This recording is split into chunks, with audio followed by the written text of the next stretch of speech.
Mi auténtico ser es inocente y nació con la inocencia original.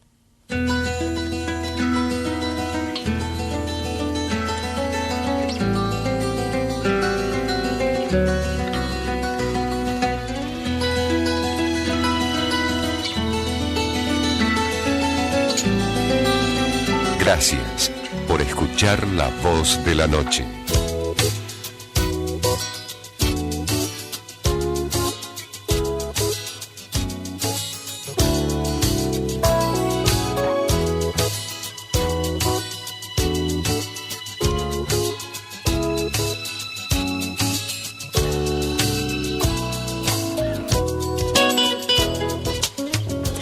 ¿Qué tal? Buenas noches. Iniciamos en este momento La Voz de la Noche.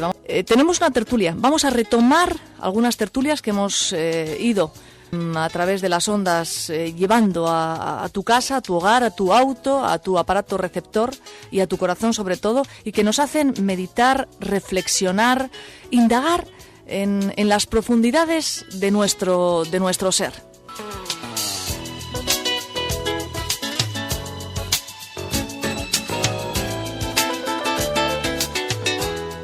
Esta noche hablamos de la culpa. ¿Cómo me castigo? Pues ese es el título de la tertulia de esta noche. ¿Cómo nos castigamos? ¿Qué es la culpa? ¿Y qué papel ocupa la culpa en nuestra vida? Por eso tenemos un grupo de invitados, de profesionales de la vida y del trabajo, de su propia vida, y de ese grupo también de personas que se puede acercar a ellos para encontrar respuesta a sus dudas, profesionales que estarán aquí en directo, en este programa que se llama La Voz de la Noche. Porque la culpa es el sentimiento de autocondena que experimentamos tras haber hecho algo que creemos que está mal. Negar mi propia culpa, proyectar nuestros problemas en los demás, en las demás, no resuelve nunca el conflicto. Lo único que hacemos es reciclar y resucitar la culpa. La culpa, repito, es el sentimiento de autocondena que experimentamos tras haber hecho algo que creemos, que juzgamos, recuerda lo que dijimos la semana pasada, que estaba mal. Es imposible experimentar sentimientos de culpa sin estar previniendo nuestro castigo. O en el caso de que la culpa haya sido proyectada, el de los demás, aunque tal vez no seamos conscientes de ello. El sustrato básico de nuestra culpa siempre es la creencia de que hemos pecado. Es el miedo de que Dios nos atacará y castigará por nuestra indignidad. Y no importa que ese concepto de Dios lo tengamos diluido o concreto. Por debajo, siempre por debajo de la culpa, hay un temor divino. La culpa y el miedo no pueden coexistir con el amor. Cuando mantenemos estos sentimientos negativos, no es posible que experimentemos la paz y la presencia. Es un hecho psicológico que cuando mantenemos la culpa tratamos de manejarla. Y lo hacemos o atacándonos a nosotros mismos, que es lo más habitual, lo que se sucede en síntomas físicos, depresión, enfermedad, o proyectando la culpa en los otros, en la gente que nos rodea. El ego trata de ocultar el hecho de que cuando nos hacemos responsables de nuestros errores, la culpa y el castigo dejan de ser necesarios. Porque en ese momento estamos liberándonos de la necesidad del castigo gracias a la enmienda. Por ejemplo, si sentimos que hemos ofendido a alguien, podemos corregir nuestro error disculpándonos. Por otra parte, vivir atados a la culpa es el modo que tiene el ego de mantenernos atrapados en el pasado, condenándonos a nosotros mismos y a los demás. Es una especie de fórmula infalible para no salir del lugar, para vivirnos como en una cárcel, sin sentido ni dirección. Entonces se produce un juego, el juego culpable o inocente, que tiene lugar entre otras relaciones en cantidad de parejas. Una persona arroja una patata caliente, vamos a llamarlo así, de culpa a su cónyuge, a su pareja, a su amante, a su amigo, a su compañera, a su colega.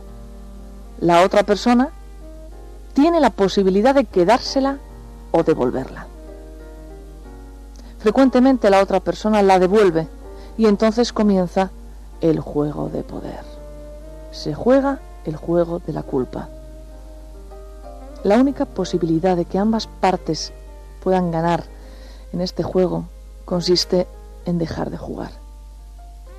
Solo cuando deseamos seguir manteniendo la patata caliente de la culpa y estamos dispuestos a dejarla caer, podemos hacer sitio, podemos llenar el hueco con el amor. Los efectos de la culpa son, a decir verdad, como tomar una buena cantidad de somníferos o analgésicos, o haber bebido demasiado, o tomado el sol en exceso. Es como que nuestro cuerpo y nuestro cerebro se inmovilizan en un intento desesperado de huir hacia adelante. La culpa tiene unas garantías. Hay algo que siempre nos va a acompañar mientras juguemos a la culpa o nos sintamos culpables o culpabilicemos al otro. No resulta en ningún modo exagerado considerar que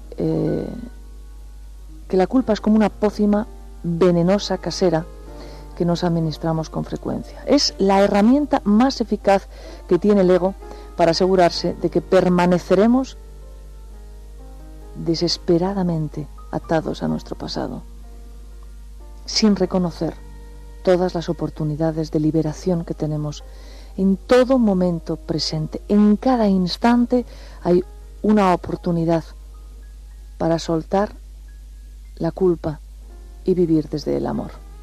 Te decía que la culpa tiene unos síntomas, tiene unas garantías, 6 puntos. Primero, la culpa siempre hace que te sientas atado, que te sientas atada. Segundo, justificar nuestros sentimientos de ira hacia nosotros mismos o hacia los demás es un juego sin salida. Y lo hacemos cuando nos sentimos culpables. Alguien ha de sostener la pelota caliente. Alguien ha de seguir jugando con esa pelota. O el otro o tú. Tercero, la culpa destruye nuestra autoestima y nuestra confianza en nosotros mismos. Cuarto, la culpa hace que nos sintamos deprimidos, huecos y vacíos. Quinto, la culpa destruye nuestra sensación de paz. Y sexto, definitivo y concreto, la culpa siempre hace que te sientas sin amor, que sientas que no mereces el amor en tu vida, que hay un castigo que has de soportar y que además ese castigo lo mereces.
Mi abuelito siempre me dice que de joven pensaba que el amor era lo más importante de la vida. Y él siempre quería que todo el mundo le quisiera. Y ahora que es muy viejecito, dice que en vez de esperar que los demás le quieran, él ahora quiere a los demás.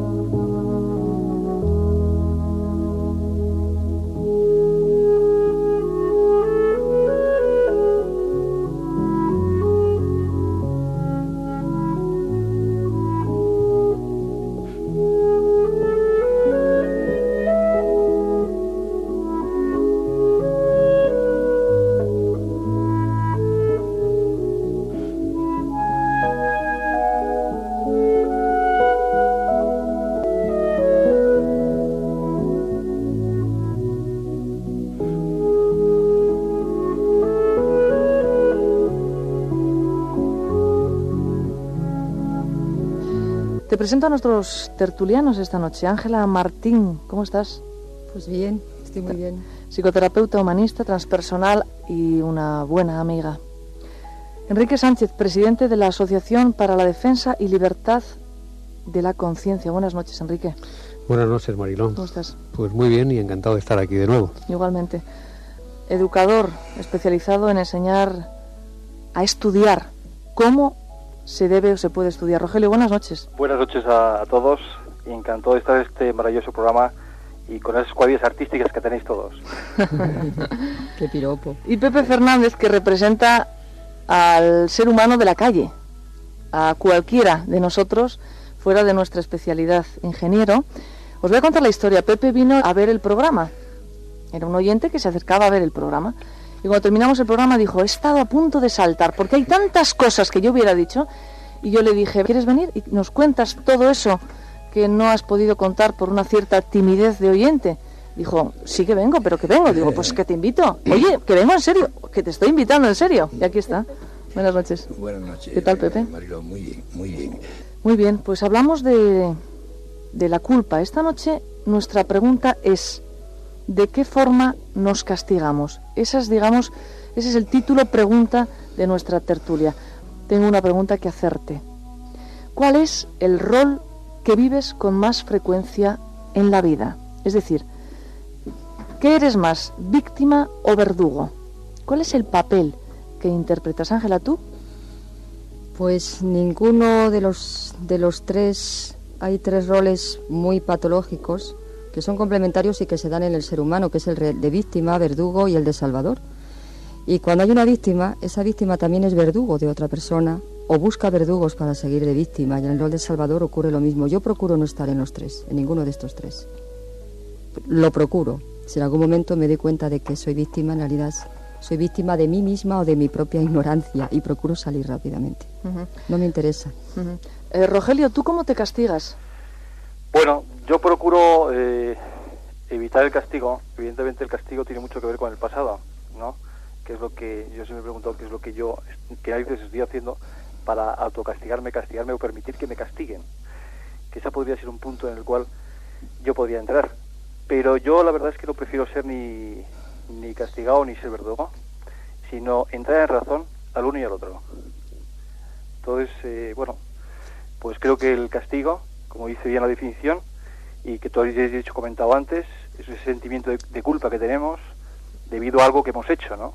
Subrayar lo que es el significado en sí de culpa. Culpa en sí, según el diccionario, yo como educador pues siempre voy ahí, es la falta cometida a sabiendas con cierta intención. Es un delito o un pecado. Es lo contrario de culpa es inocencia. O sea, realmente se puede decir que una persona que tiene ese sentimiento de culpa sabe que hay algo que no ha hecho adecuadamente. Entonces, bueno, pues a mí me gusta el programa como lo has titulado, porque el tema del castigo y del verdugo, o de la persona que es víctima del verdugo, yo los considero un poco primos hermanos. ¿Qué quiero decir con esto? Yo creo que se busca mutuamente y la clave está en echar un vistazo atrás y ver un poco el origen de qué exactamente, cómo se ha metido uno en esa trampa, ¿no? Y creo que has dado una clave. Curiosamente yo pensaba que iba a dar la clave esta noche, pero la has dado tú también. Y ha sido el ejemplo este tan majo del tema de la patata caliente. Y creo que sí, que es cierto. El hecho de devolver la patata caliente te introduce en esa trampa, que es el odio, y ya pues empiezas otro tipo de juegos. Uh-huh. Pepe, cuéntanos algo de lo que nos querías contar. Bien, no, el tema se presta a muchísimas reflexiones. En primer lugar, sobre si éramos víctimas o verdugos. No creo que nadie diga no soy ni víctima ni verdugo, Ángela, perdona, o no quiero asumir. Procuro no serlo, he dicho. Procuro no asumir Procuro ese rol. ser consciente de dónde estoy y salir de ello. Todos en nuestra vida, en alguna ocasión, hemos sido víctimas y hemos sido verdugos. Y hemos sido salvadores. En algún momento de nuestra vida, ¿qué duda cabe? Uh-huh. Porque las circunstancias de la vida cambian mucho y en un momento determinado uno puede asumir ese rol consciente o inconscientemente. Pero yo pondría primero a analizar qué es la culpa. La culpa es una pesada carga, pesadísima. Esa pesada carga, ¿qué nos lleva a esa pesada carga? ¿Qué lleva implícita esa pesada carga en nosotros? Yo creo, mi reflexión es que lo que lleva aparejada es la pérdida de la libertad, la anonadación, convertir a la otra persona en nada.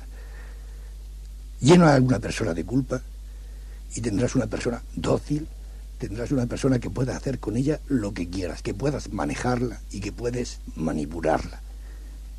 Yo antepondría o sustituiría el concepto de culpa con el concepto de responsabilidad, que sí lleva aparejada, que es implícita el concepto de responsabilidad para mí con el concepto de libertad. La libertad lleva aparejada un concepto de responsabilidad, pero el concepto de culpa lleva aparejada el concepto de anonadación del individuo, eliminación del individuo, la anonadación del yo, de lo más íntimo de nuestro ser. Llena una persona de culpa, y eso lo sabemos por experiencia. Cuando tú quieres dominar a alguien, en las relaciones de pareja, si quieres dominar a alguien, llénalo de culpa, y conscientemente lo hemos hecho, o hemos sido víctimas, o no hemos dado cuenta de que se nos ha llenado de tal pesada carga que hemos perdido nuestra libertad. Libertad, ¿qué es la libertad? La libertad es la capacidad de decidir, que nuestro yo pueda decidir.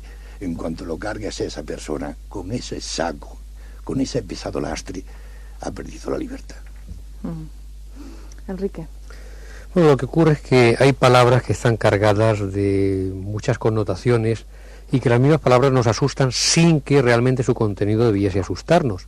Por ejemplo, si de una persona decimos que es director general, pues esa persona se siente encantado. Si decimos que es responsable general, ya se siente menos encantado. Sin embargo, a fin de cuentas, ser director implica ser responsable. Y de la misma forma, cuando hablamos de responsabilidad, a continuación de que hablamos de responsabilidad, estamos indicando que hay una relación entre causa y efecto. Y ahí es donde aparece el término culpa. Culpa que en el caso concreto del derecho indica que hay simplemente una relación de causalidad entre una causa que ha producido un efecto. Luego está el aspecto de dolo, que es cuando se ha provocado un daño con voluntariedad. En cualquier caso, tenemos culpa en un caso y culpa dolosa en el otro. Y entonces, así entendido, venimos a decir que lo que la palabra culpa pura y simplemente está estableciendo es una mera relación de causalidad. Claro, lo importante que tenemos que hacer es el darnos cuenta de que, y tú lo has dicho muy bien, que sin asumir culpa ni arrepentimiento estamos negando la responsabilidad.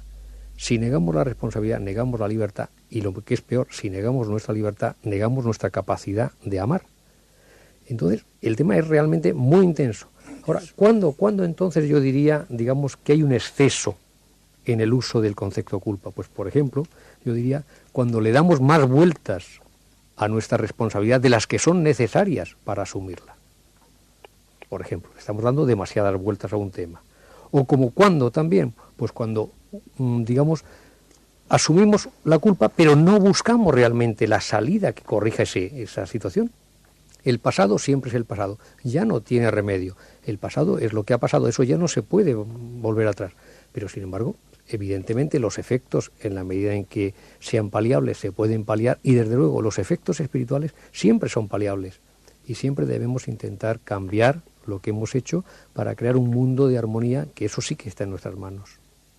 Perdona, Enrique, pero yo me refería a que con el concepto de culpa se ha manipulado el individuo, ha sido un instrumento de manipulación del individuo, y cargamos con culpas, como por ejemplo la culpa que tenemos los mortales del pecado original. O sea, hasta las religiones han usado el cargar a un individuo con culpa que uno puede sentirse responsable o no responsable, como en el caso yo lo siento mucho, no me siento responsable en absoluto de hechos que han tratado de cargar sobre mí, con el solo objetivo, con el único objetivo de manipular, de poder disponer de personas a las cuales poder dirigir. El gurú era el gran, llámalo X, el gran dirigente, y toda la ideología fascistas y toda la ideología totalitaria se basan en esa idea. Era el poseedor de la verdad, el poseedor, el capaz de discernir y el capaz de señalar con el dedo.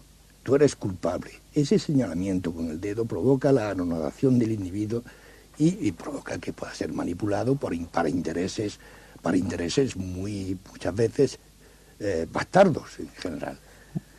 Bueno, hay un concepto que todos conocemos y que es muy frecuente de utilizar, sobre todo en los planteamientos espiritualistas o orientalistas, que es el concepto de karma, y que es el aludir a que de alguna forma tú eres responsable de acciones pasadas.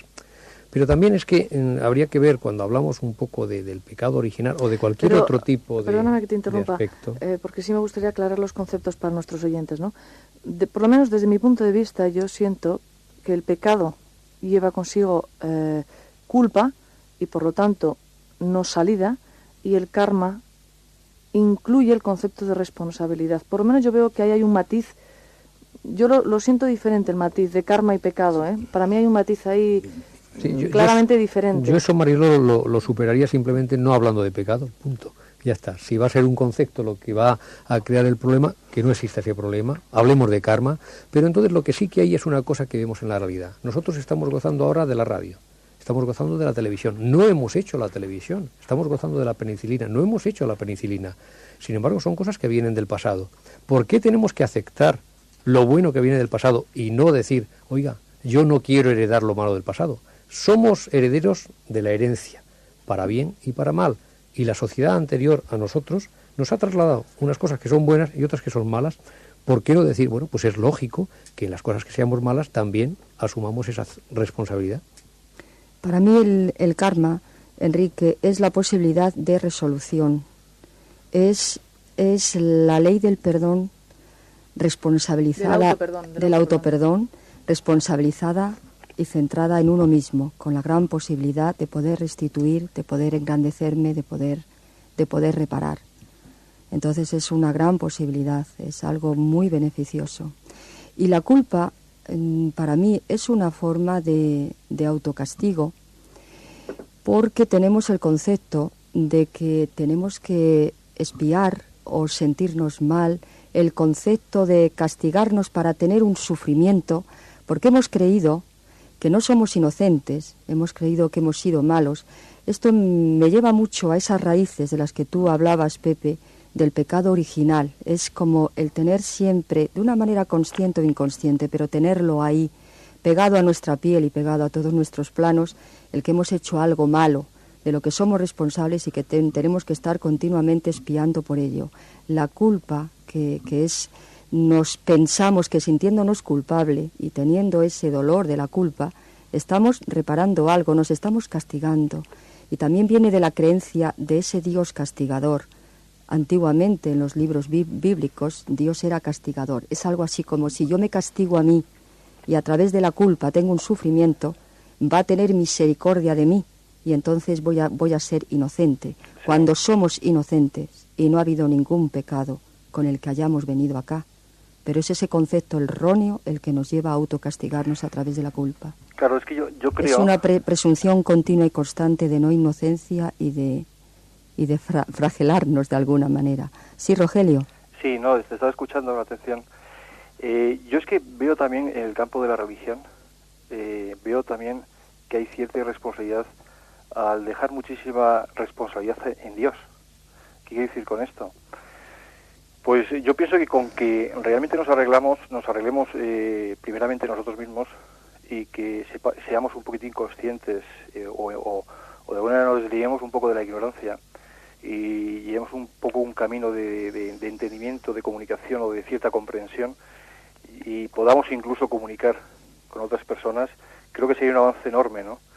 Pero hay datos también que yo creo que se apartan mucho de la realidad, por ejemplo, el pecado original. O sea, bien, el pecado original puede ser cierto o no es cierto, pero antes del pecado original, ¿qué hubo? Pues posiblemente no hubo pecado. Entonces, posiblemente ahí no sea totalmente cierto eso, ¿no? Hay que tener cuidado con la información y qué información es, y si realmente esa información introvierte y no le deja a uno ser causativo o responder a esa causa, que es el hecho de estar viviendo esta vida que parece ser no es tan fácil, y en el cual hay bastantes trampas, pues puede entorpecer y uno introducirse en ciertos laberintos. Yo a lo que voy, y estoy de acuerdo con Enrique, es que ahí está la causa y está el efecto. Evidentemente la causa es el verdugo, el efecto es la víctima, pero yo creo, sigo pensando que son primos hermanos, que la causa depende del efecto y el efecto busca a veces la causa, sobre todo cuando se deja o se continúa siendo efecto durante mucho tiempo. Ese es el gran problema que hay. Porque en una comunicación puede ser precioso ser causa y ser efecto también. Entonces, si existe un cierto intercambio, es positivo. Ahora, el gran problema es que si uno continúa siendo efecto o si es demasiado causa. Entonces, entra lo que yo llamo el hipnotismo, que personalmente no estoy muy de acuerdo. Y luego, a lo segundo que quería decir, es que para que nosotros realmente podamos solucionar el tema de la culpa, que es a lo que voy, creo que es imprescindible reconocer que uno ha querido ser manipulado. O sea, o engañado, o por falta de información, por ciertas mentiras o por cualquier razón o cualquier experiencia, ¿no? ¿Qué significa eso, hombre? Una persona, por ejemplo, tiene el dato de que no debe lastimar a nadie, aunque sea en una causa justa, y se tira toda la vida sin lastimar a nadie, pero está siendo lastimado. Entonces, por no perjudicar a alguien, pues entonces sigue y se echa más tierra encima. Entonces es algo que se está convirtiendo en efecto a través del tiempo, y llega un momento en que se enferma, y parece ser que es buena, y esa persona un día se muere. Entonces, claro, yo lo que me pregunto, vamos a ver, la persona que está en la cárcel, ¿realmente está en la cárcel porque quiere? Esa es mi duda. Pienso, en parte, que puede ser que lo está buscando. Entonces habría que preguntarle si realmente él en el fondo es bueno y lo que ha pedido es que le frenen ante la delincuencia o las cosas que estaba haciendo inadecuadamente y le apartaban de cierta honestidad, que es lo que le daba cierta libertad. Entonces es un poco a lo que voy, ¿no? Qué interesante.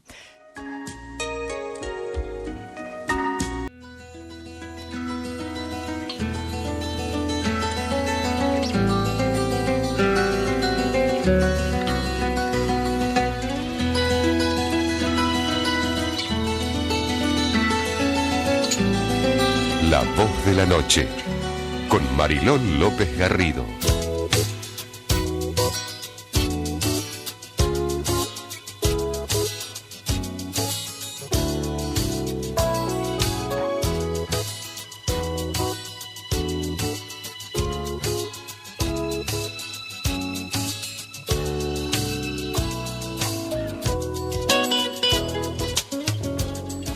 Y retomamos, después de la opinión de nuestros oyentes, retomamos nuestra tertulia.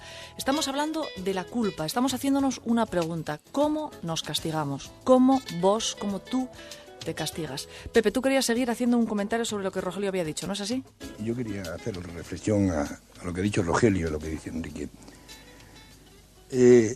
Está tan implícito, tan imbricado, tan encarnado en nosotros el concepto de culpa a través de la tradición, a través de la educación, que la única expiación posible de esa culpa es el sacrificio.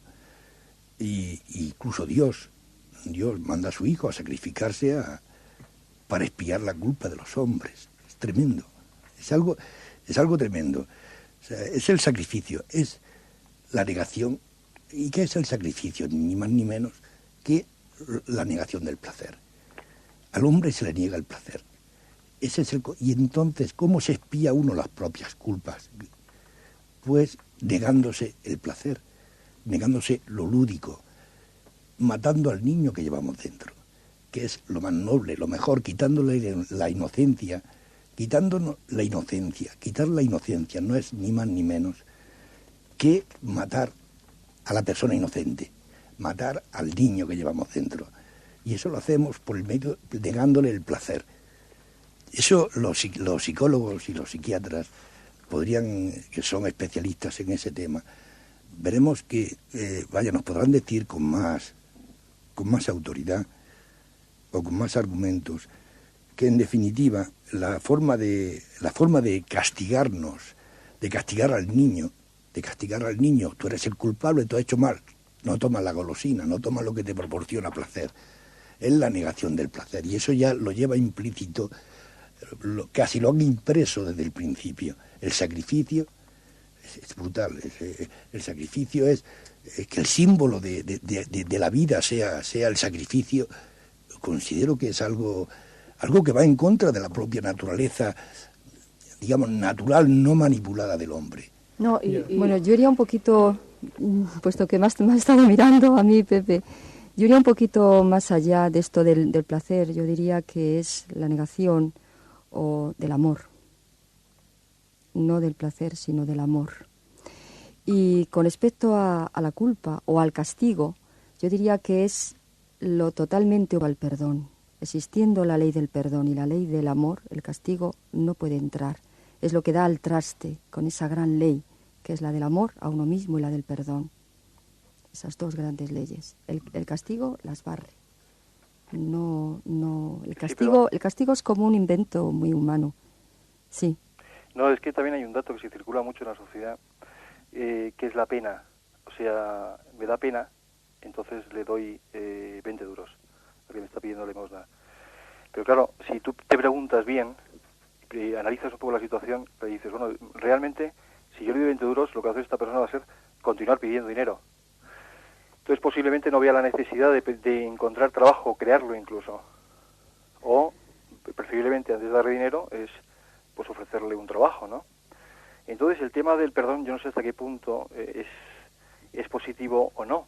O sea, puedes pedirle disculpas caballosamente, pero pedirle perdón sin haber reparado esa acción por la cual tú has hecho algo, yo creo que es importante el mirarse dentro y el ver exactamente qué es lo que uno ha hecho, pero repararlo. O sea, yo veo que es fundamental reparar las acciones que uno ha hecho mal. Rogelio, es que perdón tiene que comenzar por el perdón hacia uno mismo, por rescatar al niño inocente. El perdón es primeramente hacia uno mismo. Cuando perdonamos a alguien, realmente nos estamos perdonando a nosotros, nos revierte en nosotros, porque realmente poco tenemos que perdonar. Es que yo creo que hay que... La ley del perdón se basa en la reconstrucción y en el amor y en ayudar al otro y sanar la relación en el amor. Esa sería la ley del perdón, una de las... Yo quería más o menos un poco ver el punto de vista como más activo, un punto de vista más de iniciativa de reparar esa acción, porque a veces incluso el perdón no es necesario cuando se ha reparado. Claro, exactamente. Marta, por ejemplo, me ha dicho al principio, ¿no? El peor castigo es no ser uno mismo. Y la verdad es que tiene toda la razón, ¿no? Entonces, yo creo que la búsqueda de uno mismo, el ser uno mismo sin tener que añadirse a otro tipo de personalidades, y el buscar el ser uno mismo, pues es una búsqueda preciosa que podría entrar en el campo de la propia filosofía, ¿no?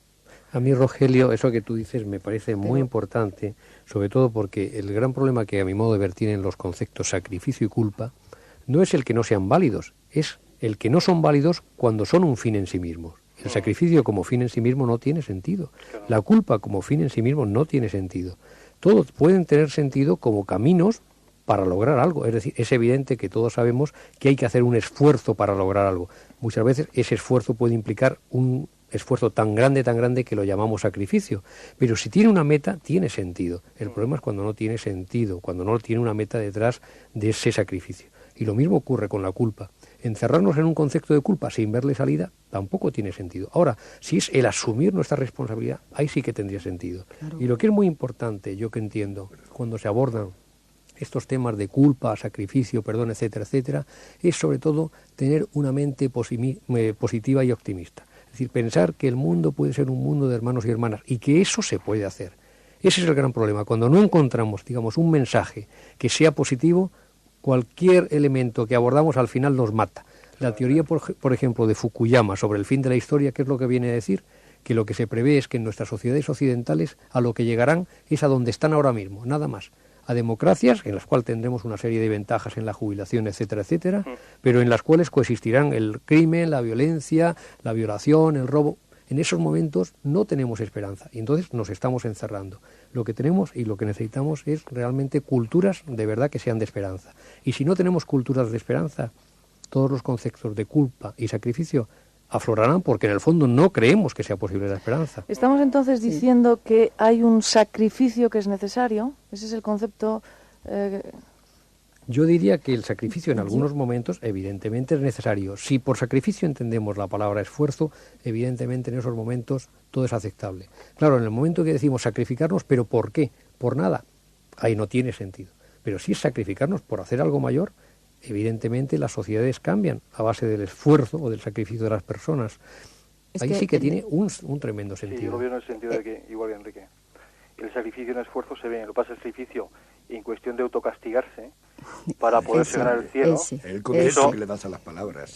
Claro, es que el sacrificio como esfuerzo no es ya sacrificio. Para mí eso no es el concepto que yo quería exponer de sacrificio no es eso indolente, eso es un esfuerzo de un camino que es penoso para conseguir un fin. Hombre, es la ley evolutiva. La planta se sacrifica para que coma el animal se sacrifica para que comamos nosotros. Es decir, esa forma parte de la evolución. Y nosotros tendríamos que evolucionar para un fin mayor incluso también. O sea, estaríamos en un proceso de evolución. El propio mensaje que tú dices, Mariló, a veces, me parece que cuando son la una, implica toda creación, implica cierta destrucción. El juego está en que evidentemente se destruya lo menos posible y se pueda crear lo máximo posible.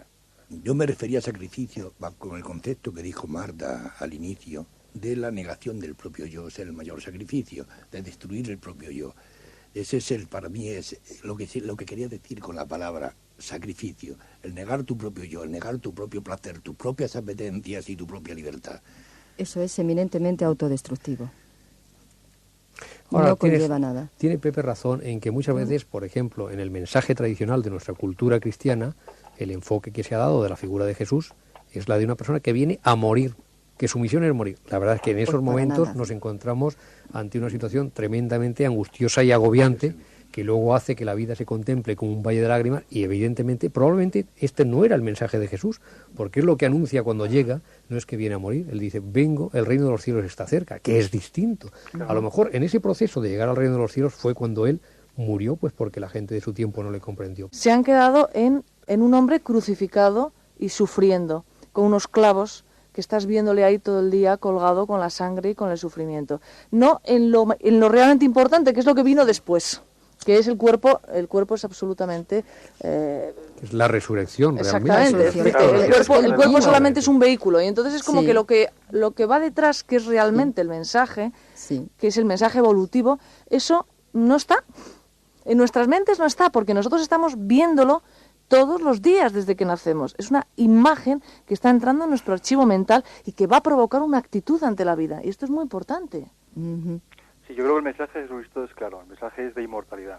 Sí, vino a dar después de la muerte. Vino a dar la resurrección, vino a dar un camino de luz, vino a iluminar el planeta y las conciencias. Mi amigo Enrique ha dicho una frase que yo de pequeño incluso la pensaba cuando de pequeño me enseñaron las oraciones, rezaba la salve y decía, en este valle de lágrimas, decía, valle de lágrimas, hombre, pero no tanto, no tanto. ¿Y por qué puñetas tiene que ser un valle de lágrimas? El hombre está hecho para un valle de lágrimas.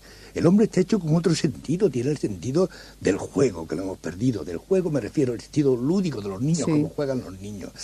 El sentido del placer, me refiero al placer, el poder admirar una puesta de sol, un cuadro, las tonalidades de una flor, el sentir placer por eso. Y parece que cuando sentimos placer estamos haciendo algo mal, diciendo, qué mal, que estoy sintiendo... ¿Cuándo me va a venir el hachazo? ¿Por dónde me vendrá el hachazo? Sí. No han impreso eso. Cuando yo pienso que el mundo sería otro, con una cultura de la responsabilidad, bajo la responsabilidad, pero una cultura de saber disfrutar de las cosas, de las cosas maravillosas, y no No, y pensar sobre que esto todo- es un y valle de los- y lágrimas, los- que hay de sobre gracia todo- indudablemente, y los pero que no sea mensajes- un valle de lágrimas, por Dios. No, sobre todo en ese aspecto Efectivamente, Pepe. hay que tener un claro futuro, y es el que dijo Enrique, un mundo sin fronteras. La verdad es que es un futuro precioso. Yo ahí, por ejemplo, voy al tema de los medios de comunicación. Yo creo que los medios de comunicación hacen un papel realmente importante en el mundo, ¿no? Que es un mundo de la comunicación. Y realmente si los medios de comunicación fueran medios en el cual se informaran y tuvieran la atención más en los logros humanos y en noticias más o menos más positivas que sensacionalistas, yo creo que el mundo pasaría por un renacimiento realmente impresionante, ¿no?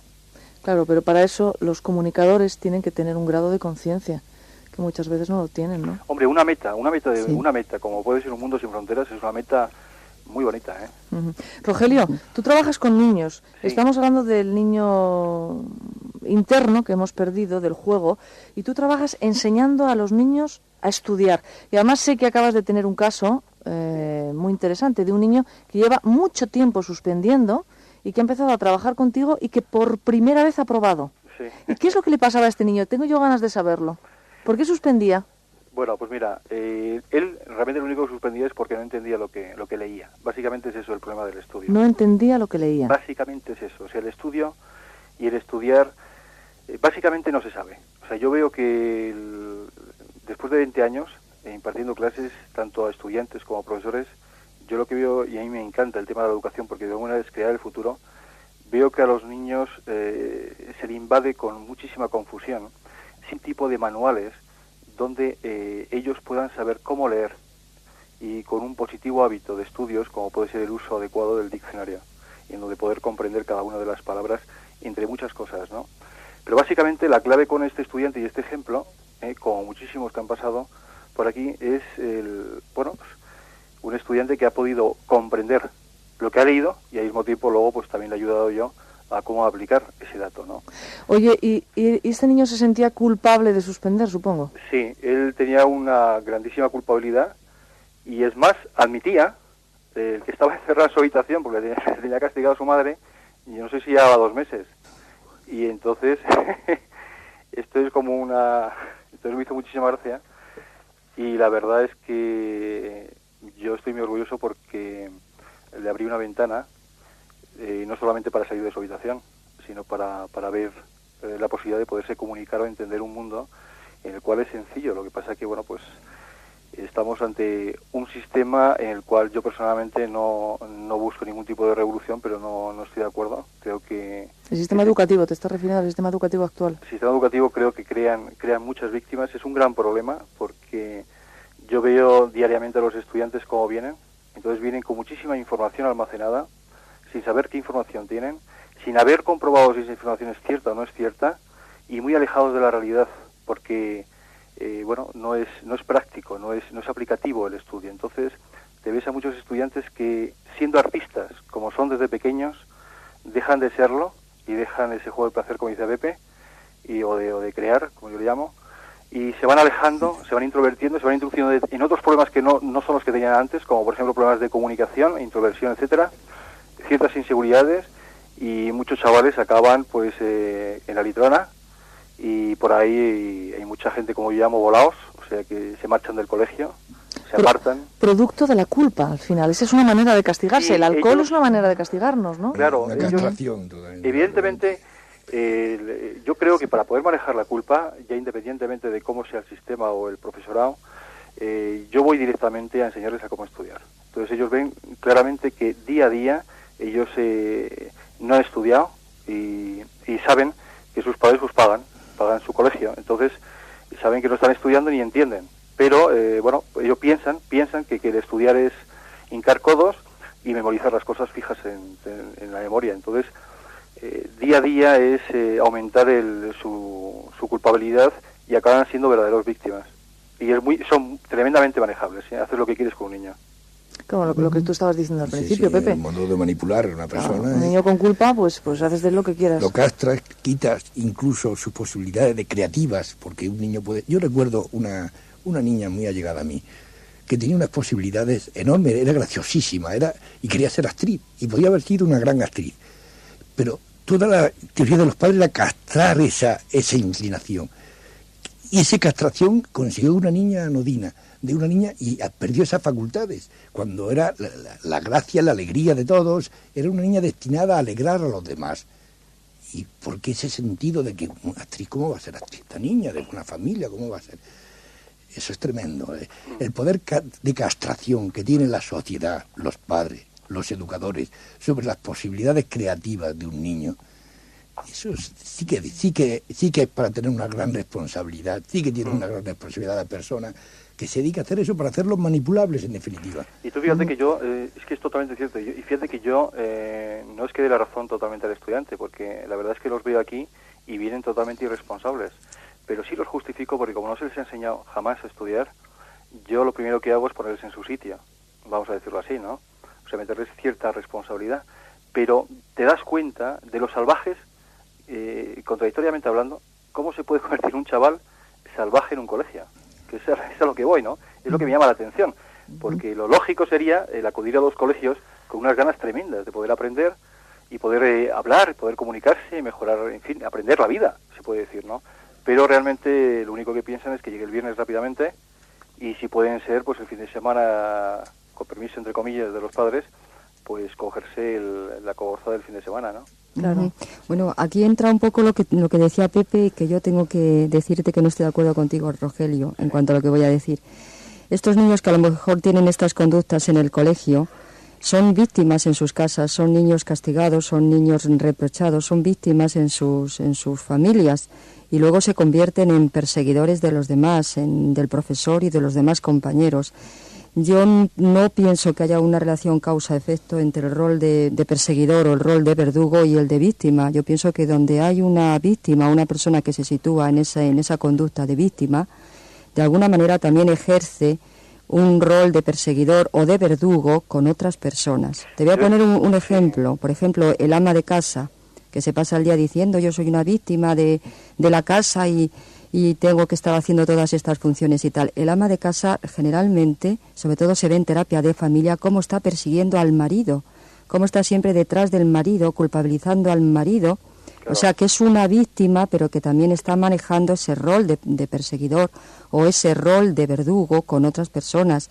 Y el chico que se mete en la droga y que es una víctima de la droga también está en un rol de verdugo con su familia. Ya, pero esos dos roles se dan en la misma persona. Ya, eso es cierto. Con personas distintas. Eso en parte es cierto. Sí, yo ahí preguntaría yo una cosa, Rogelio. Sí. ¿Cuál sería la forma de salir de ese círculo vicioso de víctima-perseguidor? Mira, con respecto al estudiante... No, en general, es decir, en el caso que estaba citando Ángela, en el caso de la madre de familia, mira, que persigue al marido, claro, haciéndolo responsable de ciertas cosas, el marido que le hace responsable a ella. ¿Cuál es la forma de romper ese círculo vicioso de culpabilizarnos unos a otros? Pues la forma es lo que yo denomino la pregunta del $1.000.000. que es ¿qué narices he hecho yo para encontrarme en la situación en que estoy? ¿Qué he hecho yo para merecer esto? O sea, hablando y poniendo un ejemplo con menos carga o menos tenso, pues jugando a la pelota, jugando al fútbol, si realmente me están metiendo goles y goles, mi pregunta es no irme de víctima y que llegue a casa y que me digan mis padres, nada, tú tranquilo, hijo mío, que tú el próximo año ya verás cómo ganas. No, la cuestión es que el chaval dice, vamos a ver, me ha metido no sé cuántos goles, ¿qué narices he hecho yo o he dejado de hacer? Y evidentemente lo que ha dejado el chaval ha sido de entrenarse durante por lo menos 2 meses. Y como evidentemente se debía entrenar, o lo que sea, cualquier cosa, ¿no? Lo que yo creo que maneja realmente a una persona y lo que le ayuda realmente no es ponerse en pena y darle la razón, sino realmente el preguntarse qué es lo que yo no sabía o que debía de saber o el qué para encontrarme en la situación que está. En un estudiante, y en este caso del tema de los padres y de la drogadicción en la cual llegan los niños, hay una tendencia en la cual yo no puedo estar en acuerdo. En el colegio están tendiendo a introducir al fracaso escolar a los propios padres. ¿Qué significa eso? Mira, el padre peca de una cosa. Evidentemente, de cada 10 padres puede haber uno que sea malo. Pero pecan casi todos en que ellos tampoco saben cómo estudiar. Entonces, ante esa ignorancia, piden la nota como si la nota reflejara lo que realmente ese estudiante puede aplicar, sabe realmente. Bueno, y por otro lado tienes al colegio que lo está embrujando en esa dirección. Sí. Entonces me encuentro, en este caso, a estudiantes que se encuentran en un sándwich y que le oye, Sí. y perdona que te diga, no me extraña que realmente los chavales se suiciden. Eso es un problema enorme con el que se están encontrando ahora la sociedad entera. En Europa, tremebundo, mucho mayor que en América, porque hay menos exigencia en América. Esa es mi opinión, mi versión. Tenemos que poner un punto y seguido, porque llega nuestro mantra, esa frase que repetimos todos y todas en voz alta cada noche y que nos va a llevar a la crónica de un ángel. Por la tolerancia, la paz y la salvación en el planeta Tierra.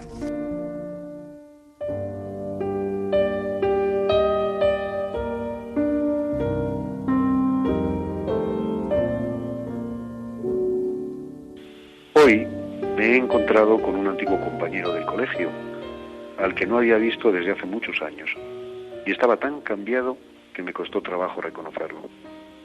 Su presencia de pronto me llevó muchos años atrás, y un torrente de recuerdos, personas y situaciones que dormían en el olvido desde hace mucho tiempo se despertaron de su letargo. A toda velocidad, como es la mente, pude verme a mí mismo en aquellas situaciones, tal y como yo era entonces, física y mentalmente, con los miedos, las limitaciones y anhelos con los que convivía diario entonces. Algunos, me doy cuenta ahora, me han acompañado durante años, casi toda mi vida, y solo los he visto cambiar con la ayuda del tiempo. Qué interesante, como yo era entonces, o mejor dicho, como yo me veía entonces. Claro, porque creemos que siempre hemos sido como somos ahora, y no es cierto, hemos ido cambiando, tanto de aspecto físico, por el paso de los años, como de forma de pensar y actuar, como consecuencia natural de la vida, que es portadora de experiencias de todo tipo. Los recuerdos venían acompañados de sensaciones muy entrañables, algunos todavía sin definir bien, como corresponde a la visión inocente que no juzga y que se dedica más a observar que a actuar. Qué extraño, pero qué vivo me sentí.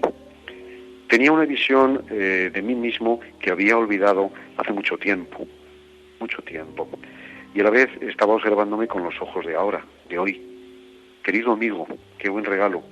Gracias por ser seguro que sin darte cuenta, el fiel espejo donde me veo, donde veo tanta vida de mí inerte, colgada del tiempo y congelada, dejándose observar.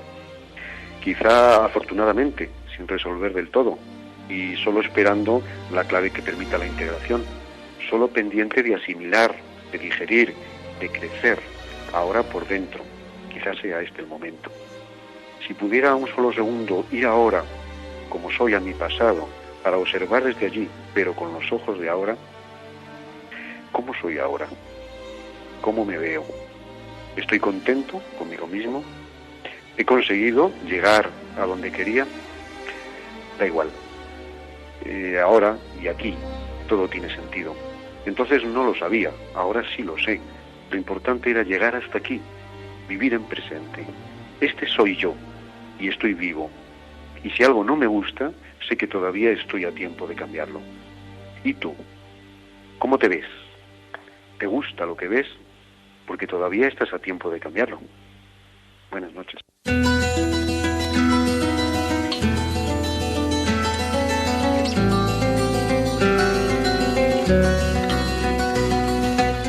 Buscamos respuestas, algo más, nuestra verdadera esencia.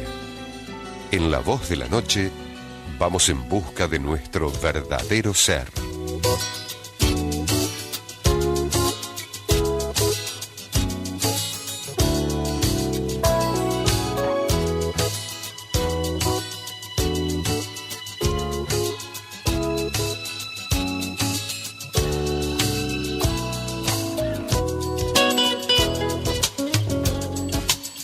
Estamos tratando uno de los temas más polémicos y más difíciles de llevar para todos nosotros, la culpa, en una tertulia dentro de La Voz de la Noche.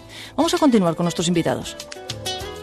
Formas en las que nosotros nos castigamos, exigiéndonos ser perfectos, sacrificándonos, vengándonos, abusando de los medicamentos, a través del chantaje emocional y el peor de los castigos, no siendo uno mismo. De eso sabes mucho, ¿verdad, Ángela? De ser auténtico. Yo prefiero ponerlo en positivo. En positivo, muy bien. Bien. Sí. No ser uno mismo. Es el potencial más grande que hay, ser auténtico, ser uno mismo. Y no ser uno mismo es la mayor de las enfermedades. No ser uno mismo es la negación de todo nuestro potencial, es la negación de todo, incluso de nuestra libertad de cambio, de cambiar y de ser lo que somos. O sea, es la negación de todo. Ángela, ¿y no crees que vivimos en una sociedad que continuamente, sobre todo a los jóvenes, con el mundo de la imagen, el parecer, no el ser, está llevándonos a no ser uno mismo, sino el tratar de parecer? Me explicaré.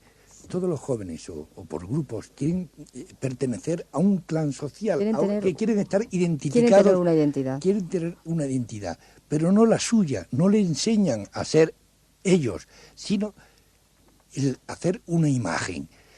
Y las personas mayores también. ¿Qué duda cabe de que hoy día ves una persona o por el reloj que lleva o por me decía un amigo este verano, yo identifico enseguida a una persona por la pluma, el bolígrafo que lleva, el reloj o la marca de zapatos. O sea, el intentar parecer va en contra del ser.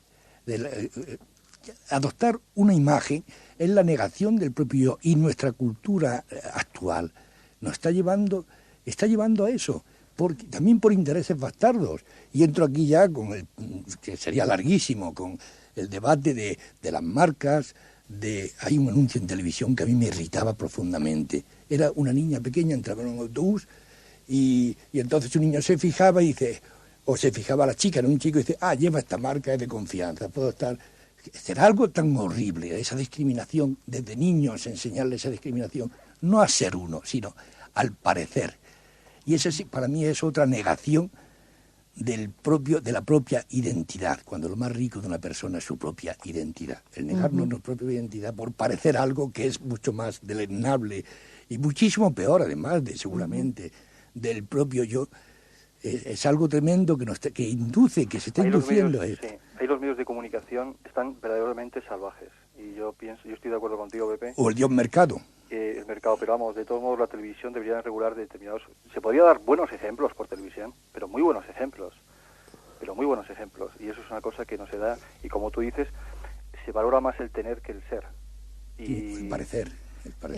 Lo que pasa, Rogelio, tal vez es que no solamente los medios de comunicación, sino el conjunto de la sociedad en general, muchas veces lo que transmite no es un sentido a la vida, digamos, armonioso, un sentido constructivo, sino es un sentido que lo que valora es, bueno, pues si soy hombre, ¿cuántas mujeres tengo? Sí. Punto, que eso es lo que interesa. Y si soy mujer, pues si soy más atractiva que las demás o no. Y una serie de cosas que son las que se van inculcando desde siempre y desde las que hemos visto. Y es más, hoy en día, por ejemplo, cuando tú ves una pareja feliz o una idea de amor, mejor dicho, más que ver una pareja feliz en la televisión, lo que ves es la típica película del triángulo, en el cual el amor bueno es el amor después de haber roto la pareja anterior. Entonces, todo este tipo de imágenes, de rupturas permanentes, de falta de estabilidad que nos dan en la sociedad, pues nos conduce un poco a decir, mira, tengo que tener para poder, porque si no puedo, no puedo hacer. Entonces, lo que hay que cambiar realmente es el sentido de la vida, que podamos gozar con las pequeñas cosas, con el sentirnos hermanos y hermanas, con compartir tantas cosas,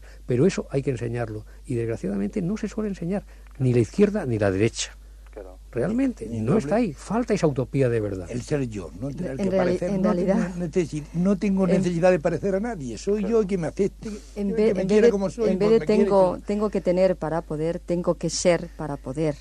Lo que pasa es que la sociedad ofrece modelos donde los jóvenes y los no jóvenes les es más fácil imitar un modelo que tener la confianza de crearlo dentro de uno mismo. Pero hay una cosa importante, la sociedad la constituimos todos nosotros, y el cambio, hay una sociedad pues muy patológica, hay toda una sociopatía pero realmente el cambio tiene que estar en cada uno de nosotros, en esa toma de conciencia de reafirmar nuestra confianza en nosotros y crear nuestros propios modelos para no entrar en ese mercado en donde compramos lo que nos están dando porque nos es más fácil imitar que crearlo nosotros. Pero eso viene también, Rogelio, de la educación que se le da al niño, de facilitarle las herramientas para crear, no para imitar, y el concepto de que ser es lo importante, no es tener. Y hay una cosa que yo te quería preguntar, perdona Mariló, aunque me salga un poquito del tema porque me ha llamado mucho la atención. La no comprensión del lenguaje escrito implica que no hay comprensión del lenguaje verbal en el niño. El lenguaje, yo entiendo el lenguaje como la habilidad que tiene uno para hablar. Entonces, para poder hablar adecuadamente, uno tiene que saber la lengua. Y la lengua son las palabras.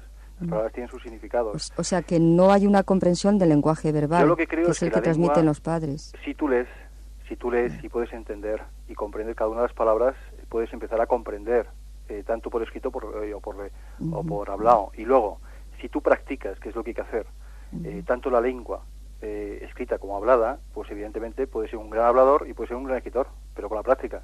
Entonces yo lo que veo es que a los estudiantes se les llena con muchísima fantasía, como yo le llamo la quimiogramática, con complementos circunstanciales que no se usan, y la gramática es una cosa para usarla en la calle.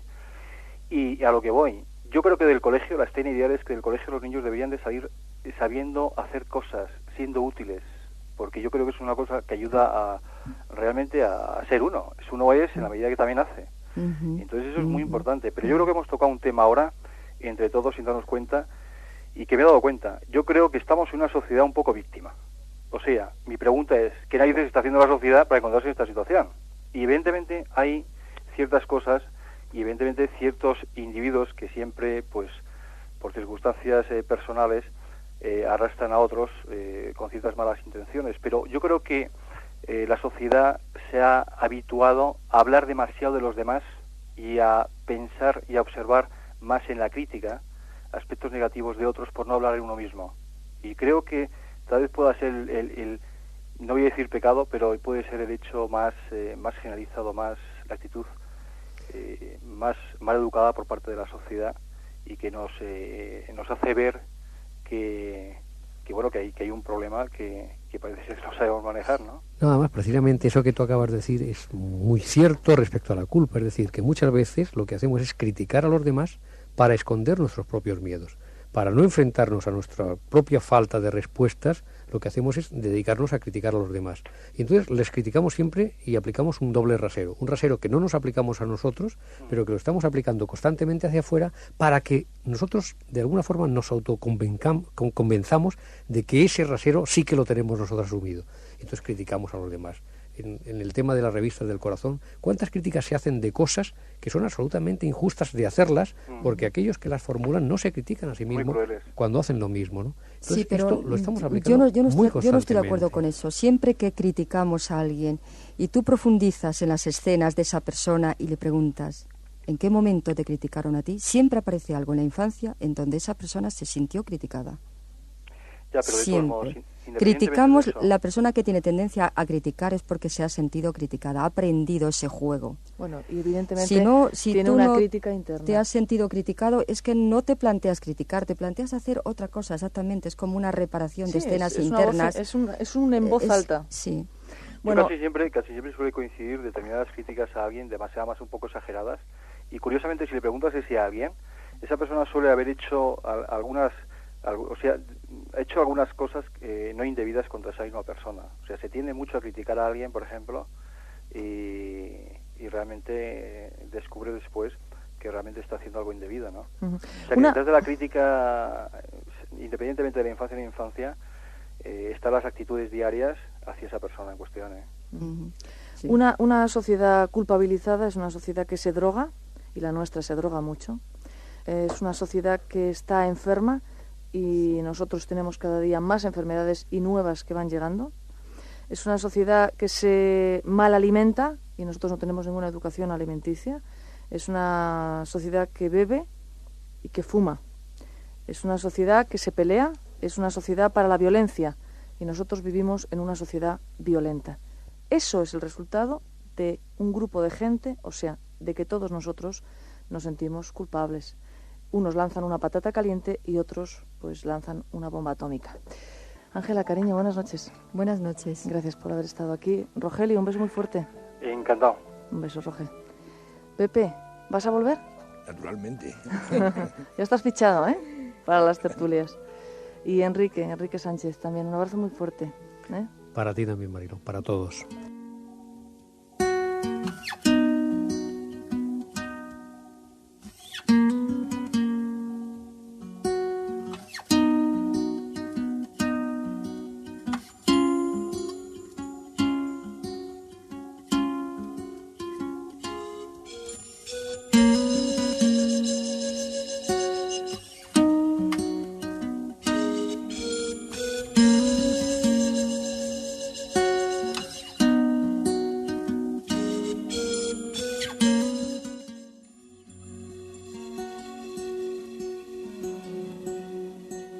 cuando me gritas, me hace sangre en el corazón. Te gritaban tus papás cuando tú eras pequeño, cuando eras una niña. ¿Qué le pides lo que te hicieron?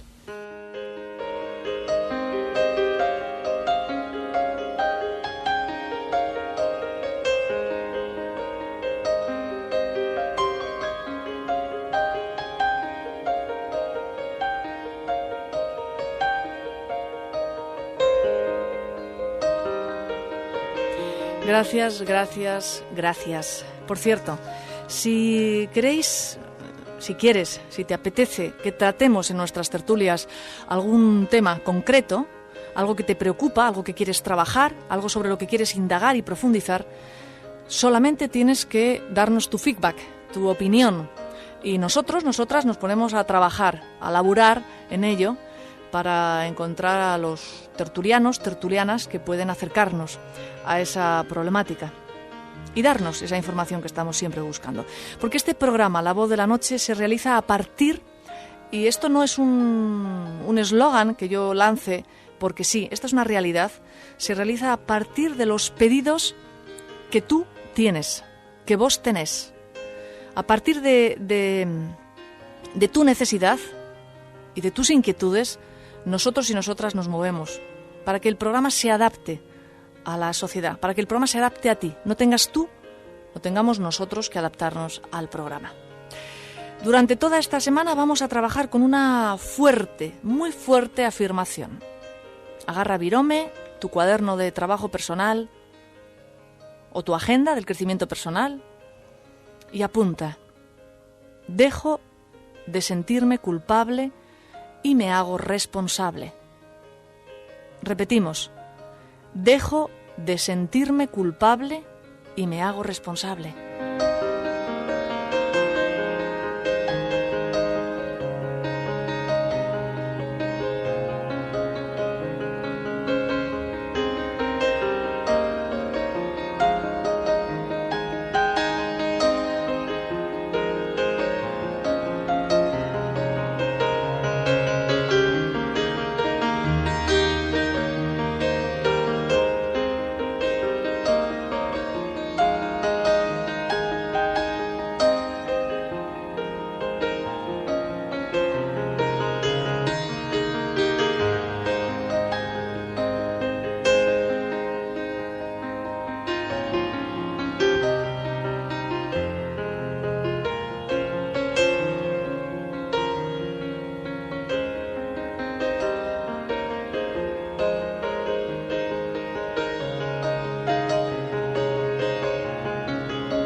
Porque hoy hemos trabajado la culpa, hemos tenido una tertulia sobre la culpa. Nuestro top mantra siempre está relacionado con un tema positivo. Nos basamos en letras, en afirmaciones positivas que nos están abriendo ese nubarrón que tenemos en la vida, mucho más que cerrándonos. Pero esta noche he encontrado una letra que me ha dejado, bueno, de las muchas que hay, ¿no? Pero en este caso es una letra que tiene mucho que ver con el sentimiento de culpa y cómo nos vengamos de los demás a partir de la culpa. Y me ha parecido interesante que escuchemos la letra. La música es muy movidita, es de Vicentico, pero que escuchemos la letra, que veas cómo esta letra representa perfectamente este envío constante de energía negativa que lanzamos a los demás a partir de sentirnos agraviados o engañados o abandonados o resentidos. No es gratuito, uno lanza la pelota, la patata caliente, como yo decía, a partir de sentirse mal. Vamos a escuchar nuestro top mantra. Dejarte no fue fácil para que hoy vuelvas a mí con cara de inocente y esa voz de yo no fui. Mira que adentro mío hay un deseo de venganza, de hacer pagar tus culpas y dejarte sin fianza. Pensarte ya no puedo ni adorarte como antes, porque estoy ocupado en culparte. Quisiera encerrarte y no dejarte salir más,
Buscamos respuestas, algo más, nuestra verdadera esencia.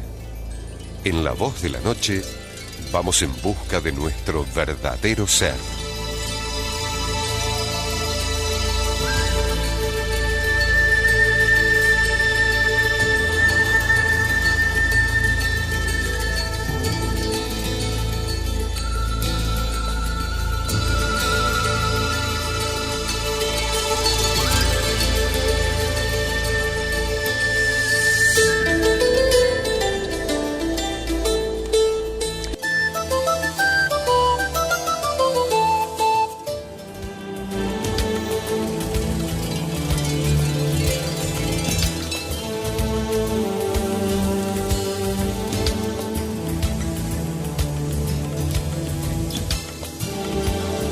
Es muy importante saber pedir. No siempre hay que esperar a que nos den lo que queremos. Puede ser que esa persona no sepa lo que tú necesitas. Así que, ¿por qué no se lo pides?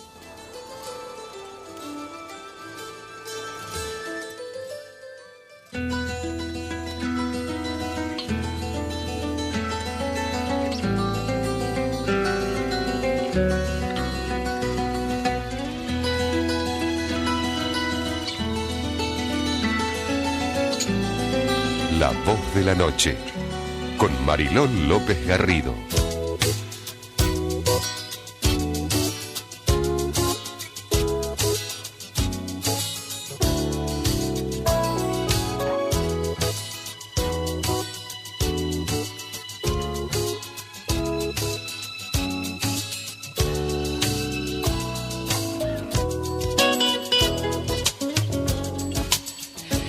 Buda decía: el mundo está lleno de dolor que genera sufrimiento.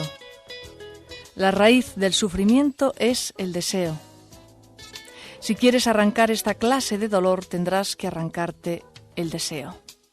¿El deseo es algo bueno? Podríamos decir que tiene que ver con el lenguaje, pues la palabra deseo en español abarca esos deseos buenos, que son estímulos, acciones, y esos deseos estériles que no conducen a nada. Esos deseos estériles los podríamos denominar como los llamados apegos. De lo que estoy segura es de que esa es la gran asignatura que todos y todas tenemos: poder desprendernos, despojarnos y liberarnos de los apegos. Buenas noches, seguimos en La Voz de la Noche, entramos en nuestra última hora.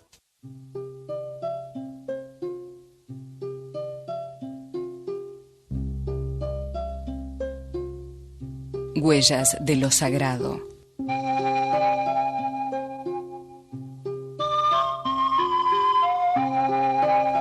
La energía va dejando su huella a lo largo de nuestra vida, como los pasos van marcando nuestro camino en la arena.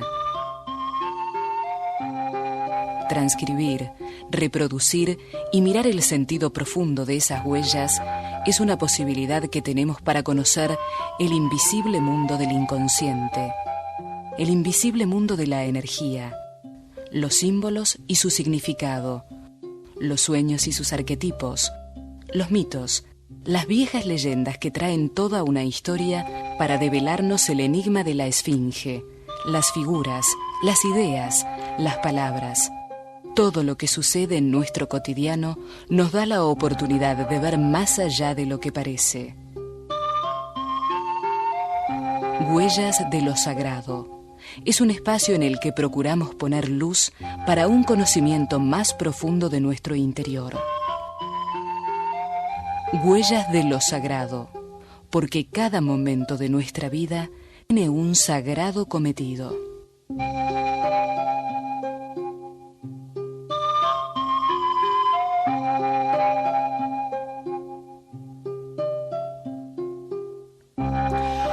La vida se ve de manera aislada, como una propiedad privada que guardo y aprovecho celosamente.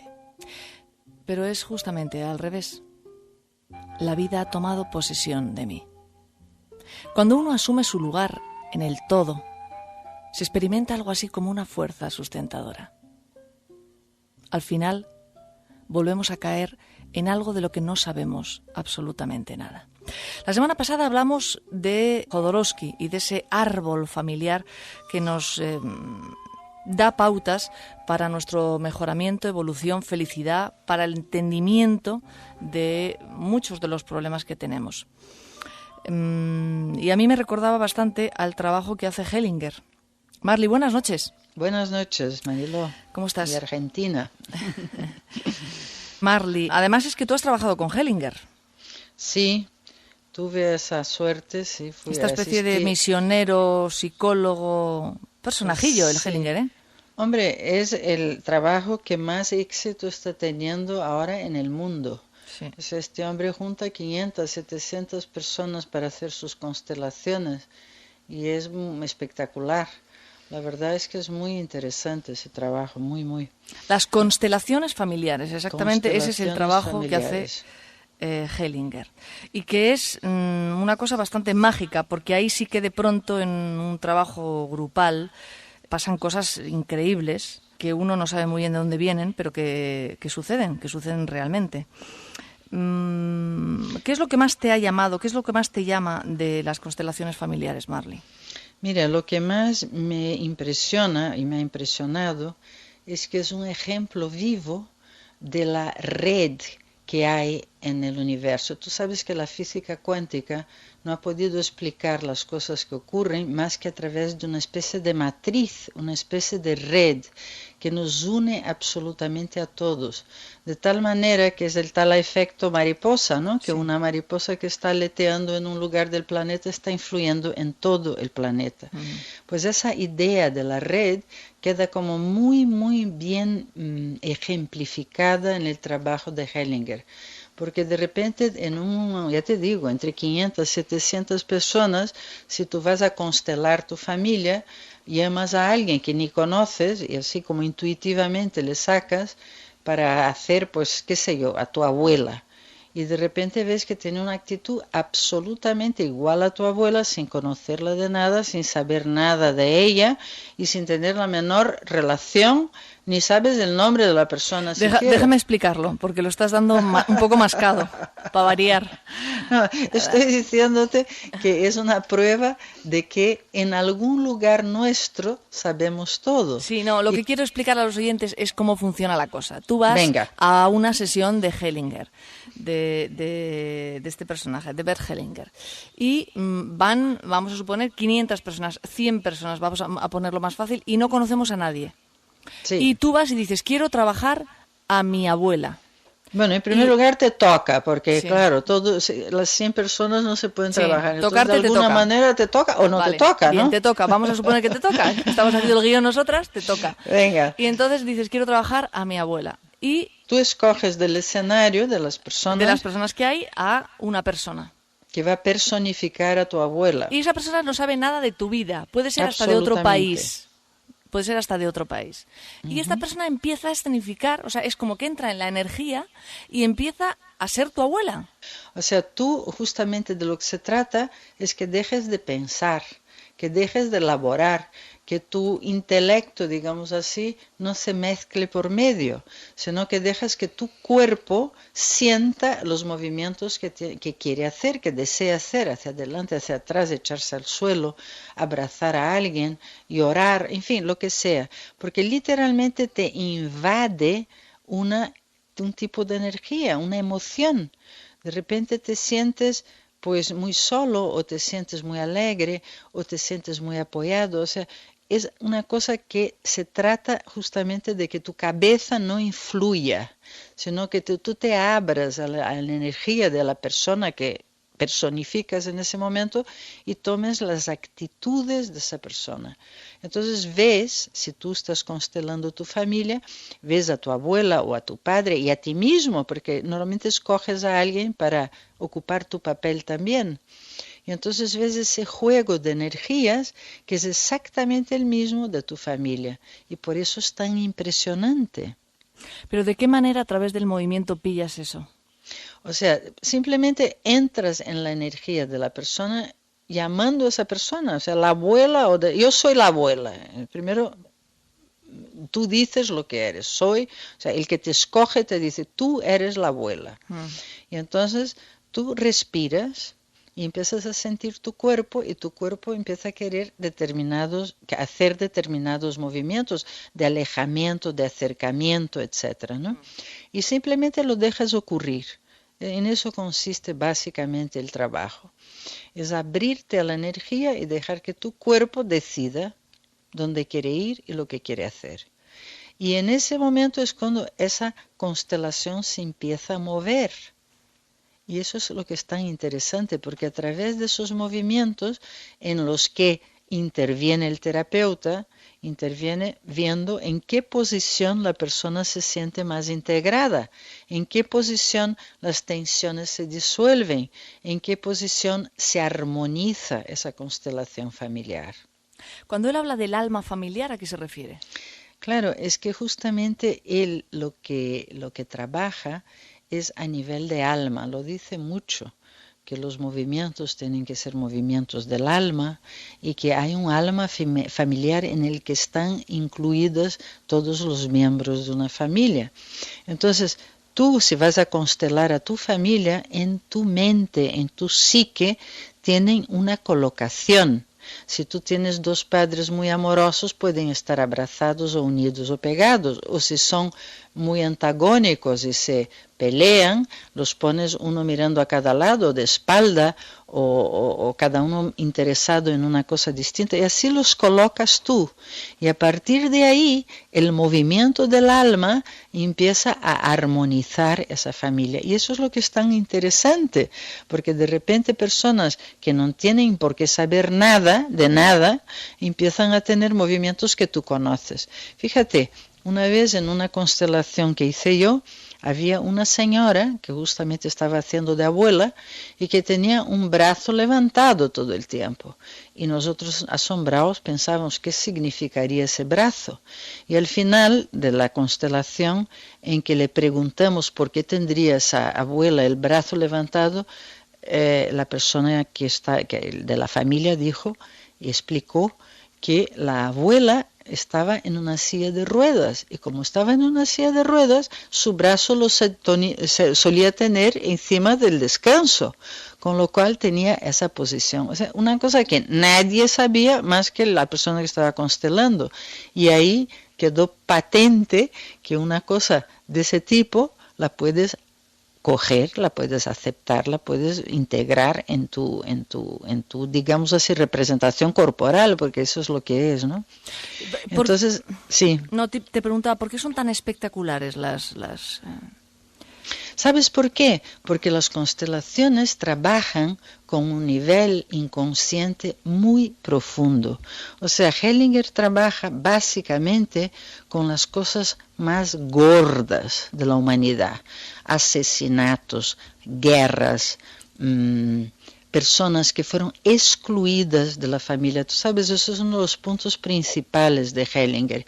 Y yo, a través de la terapia que hago hace años, como sabes, te puedo decir que lo tengo comprobadísimo. Independientemente de Hellinger por otros caminos, puedo decirte con toda seguridad que, por ejemplo, un padre excluido, un abuelo, un bisabuelo que, por ejemplo, tuvo, qué sé yo, una ruina y la familia le culpabilizó, o que hizo un acto socialmente reprochable, un robo, un asesinato, o sea, todo ese tipo de cosas gordas, es con lo que trabaja la constelación. ¿Por qué? Porque esos grandes acontecimientos dramáticos se quedan impregnados en el alma familiar y están influyendo en todos los miembros, lo sepan o no lo sepan, se hable de ello o no se hable de ello. Y eso es lo que impresiona tanto, porque cuando ahí se queda patente y se resuelve, realmente es como un alivio para todo aquel alma familiar, ¿no? Marley, cuando él habla de las órdenes del amor, ¿a qué se está refiriendo?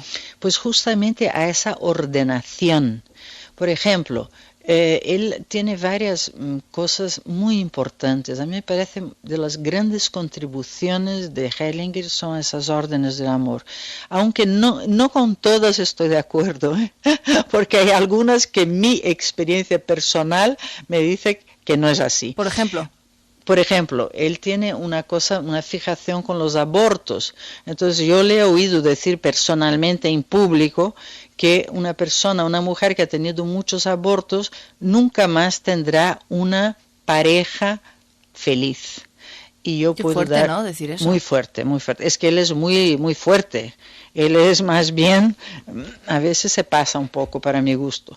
Y la verdad es que yo conozco cantidad de casos en que hay una pareja muy feliz después de muchísimos abortos. Vamos, te puedo dar fe de que no es una realidad. Sin embargo, las órdenes del amor importantes que yo veo en él es esa necesidad de ordenación y de inclusión, que eso lo tiene en común con los árboles de Jodorowsky, porque ahí también tú tienes que reunir, tienes que restablecer los vínculos y incluir a todos los miembros de la familia para que esa familia funcione. ¿Y funcionar qué significa? Para que fluya el amor dentro de la familia. Una de las cosas que dice Hellinger, por ejemplo, es la parentización. La parentización es cuando un hijo toma el lugar del padre. Que eso es tan común, ¿no? Que de repente un hijo es el padre o la madre de sus hermanos. No de los hermanos, de los padres. Sí. Cuando eres el padre de tus padres. Eso es. Tipiquísimo. Tipiquísimo. Sí, eso ocurre mucho cuando hay una madre que te referías al típico hermano mayor que hace de padre. No. Eso es correcto. El hermano mayor... Bueno, ¿eso es correcto? No, es correcto dentro de los órdenes del amor que él establece. Ya. O sea, el mayor le toca cuidar del menor, pero siempre no dentro ser el padre del del ámbito menor. De igualdad. Pero no ser el padre del menor ni el marido de su madre. No, pero cuidarle, ya claro, que es sí. el primero, vale. ¿sabes? Bien. Porque eso es otra cosa que le hace mucho hincapié, que los primeros tienen que ser honrados. Y eso es otra verdad inmensa. Por ejemplo, es muy típico la lucha entre la mujer con la exmujer de alguien o el marido con el exmarido de alguien, ¿no? Es como que hay una competición, una rivalidad, cuando lo que hace fluir el amor es un respeto, un honrar a aquella persona que estuvo primero y que no por eso te está quitando nada, absolutamente nada. Es un otro departamento, es una otra etapa, es una otra persona que merece ser honrada y respetada.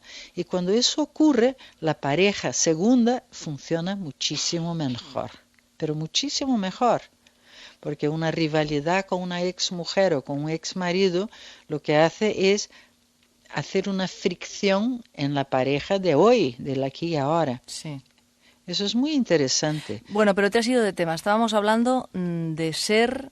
De las órdenes del amor. Sí, estamos hablando de ser el padre de tus padres. Sí, que eso es una cosa que no fluye el amor. En el momento que tú estás colocado en un lugar que no te corresponde, el amor no puede fluir. Tú eres hijo y como hijo tienes que funcionar. Y si eres padre, como padres tienes que funcionar. En el momento que hay se descolocan esos papeles y tú asumes un papel que no es el tuyo, no puede fluir el amor en esa alma familiar. Eso es muy interesante porque es muy, muy cierto. Es de las cosas que doy fe, ya te digo, porque bien o mal tengo la experimentación diariamente en mi consulta, entonces al cabo del tiempo vas viendo lo que es realmente real, y eso es una cosa real. Eso es una. La otra es esa no exclusión de ningún miembro, y es así, porque mientras hay una exclusión, hay un juicio de separación, que provoca una separación, y siempre que hay una separación, no puede fluir el amor porque la red está interrumpida, la red no está funcionando en todas las direcciones. Uh-huh. Y eso es muy bonito. Hay un libro que él tiene que se llama Órdenes del Amor, que lo explica todo.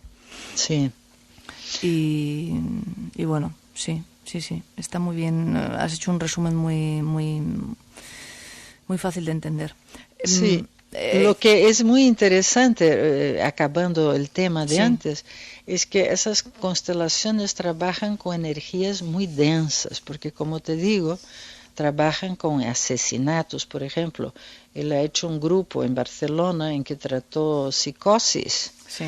Y según él, la psicosis está relacionada con un acontecimiento muy brutal, normalmente de locura o de asesinato, que se da en generaciones anteriores. O sea, alguien que no está...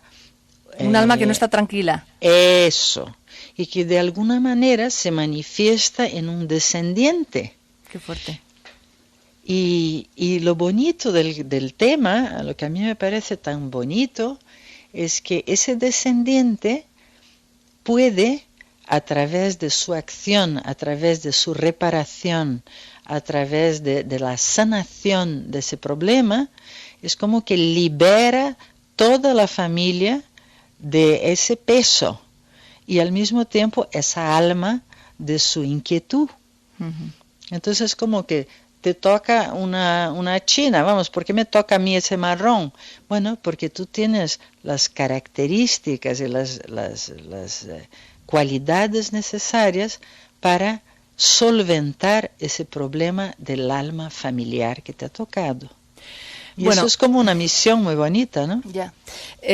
Vamos a ver, Marly, tenemos una llamada que como sabes que no creo mucho yo en las casualidades, de pronto tiene algo que ver con lo que estamos hablando. Aunque el tema que nos quiere plantear teóricamente no, pero uno va y hace sus constelaciones familiares para resolver cosas. Nancy, buenas noches. Buenas noches. ¿Cómo estás? Bien, bien. ¿Desde dónde nos llamas, Nancy? Desde Río Cuarto. La provincia de Córdoba. Bueno. Nancy, ¿quieres contarnos lo que querías hablar con Marly? Bueno, yo tengo 22 años y hace un tiempo, más o menos unos 7, 8 meses, que me comencé a dar cuenta de que me sentía atraída por las mujeres. Atraída al principio sentimentalmente, más que físicamente. Y después cuando decidí buscar información sobre todo eso, mi sexualidad, de feminismo, de internet básicamente, me sentí más guiada, más segura y tranquila, más comprendida. Pero igual tengo mis dudas y preocupaciones, porque, por ejemplo, me gustaría saber por qué durante la infancia, en la adolescencia y hasta hace poco tiempo nunca sentí eso, digamos. ¿Y por qué ahora sí? Nunca antes has sentido atracción por mujeres. Te está pasando desde hace 7, 8 meses. ¿Nunca has pensado cuando eras pequeñita con tus amigas? ¿Nunca has tenido esa fantasía? ¿Para nada? No. Para nada. Y has dicho sí, primero sentimentalmente y luego físicamente. ¿Cómo diferencias la primera atracción sentimental y luego pasa a la física? Yo, por ejemplo, al principio se conver todo el rostro y desear, por ejemplo, dar la mano solamente o un abrazo, una cosa así, digamos, que me hace más asociado, sentimental al amor, digamos. Sí. Uh-huh. Y luego ya das otro paso, que es el más cercano en tiempo, que es la atracción física, ¿no? Sí. Uh-huh. Bueno. Y estás un poco angustiada con la cosa, Nancy.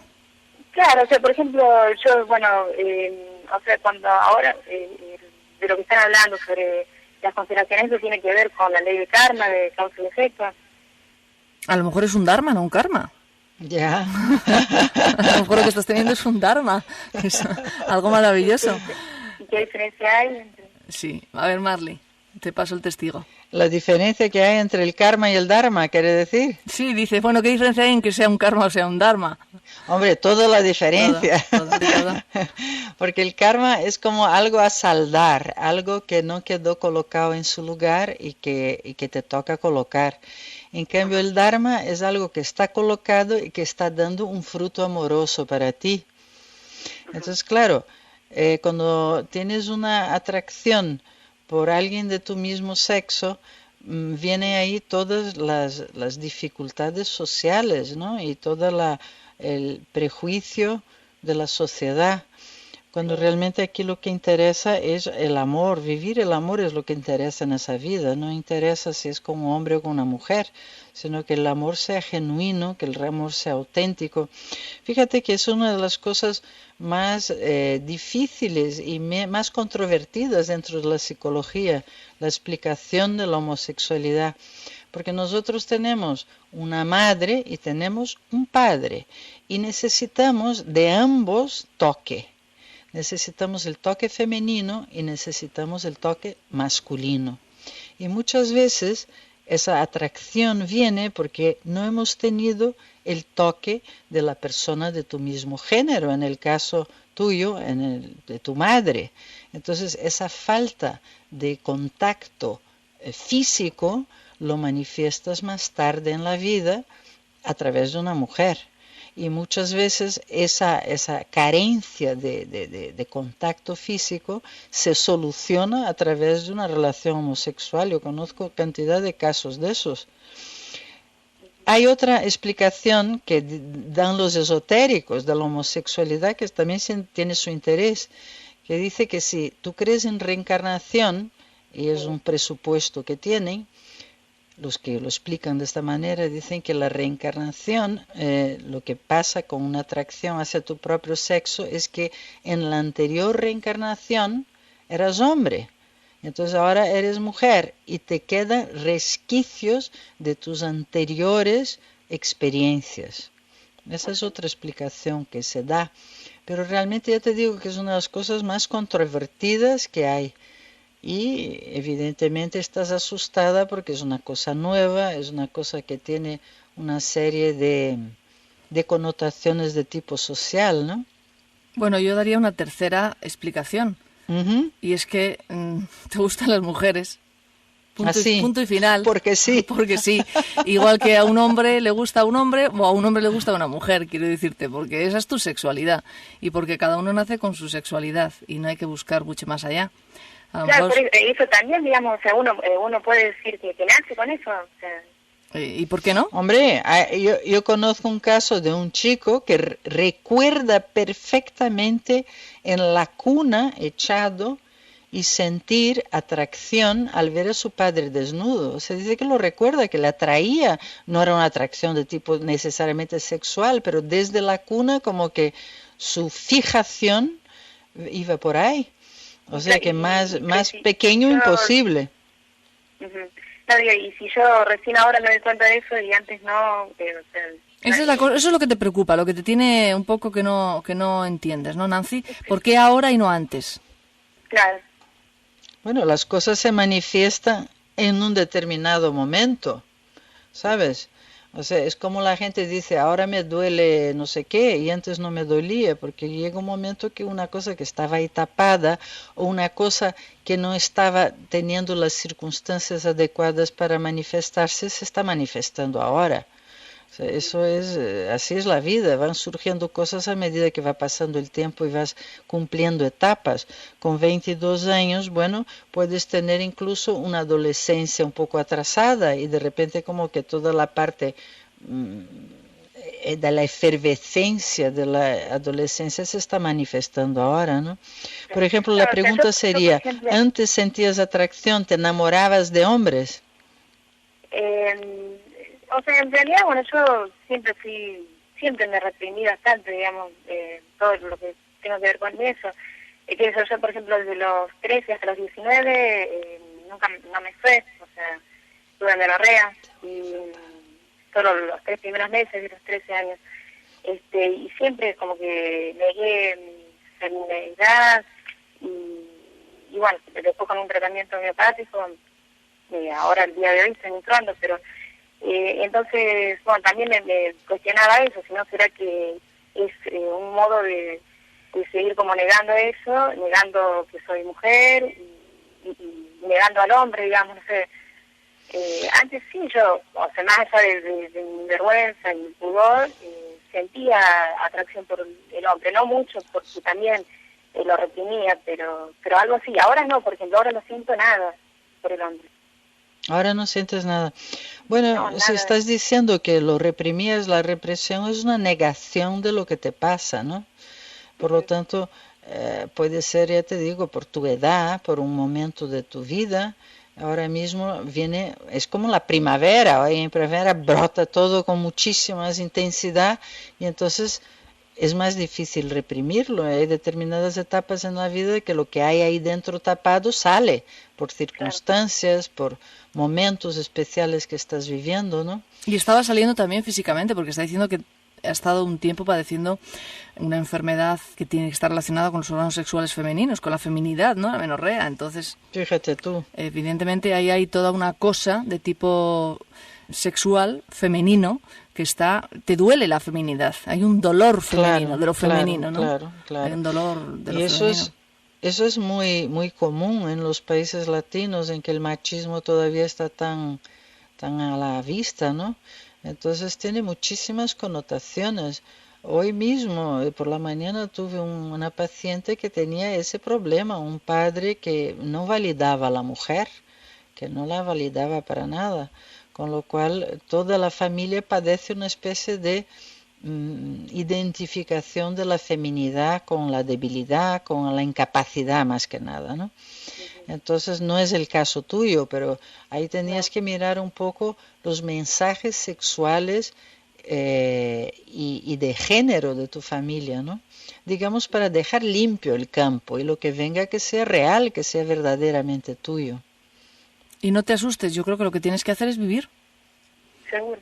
Claro, Nancy, es como salir de la cabeza y empezar a vivir, a experimentar y a disfrutar de ti, de tu vida, de tu efervescencia y ver lo que quieres para tu vida y ya está, vivirlo. La experiencia al final es lo que te va a dar las respuestas. Si te quedas ahí en la cabeza paralizada, pues estás atrasando lo inevitable, porque a nosotros nos toca vivir todo. Como nuestra alma es capaz de percibirlo todo, nos toca colocarlo todo. Y a veces hay que colocar cosas viviéndolas, ¿no?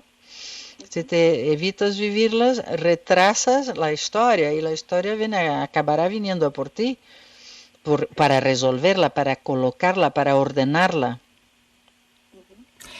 Nancy, gracias por tu llamada. Bueno, no, gracias a ustedes. Muchas gracias. Un beso muy Buenas fuerte. noches.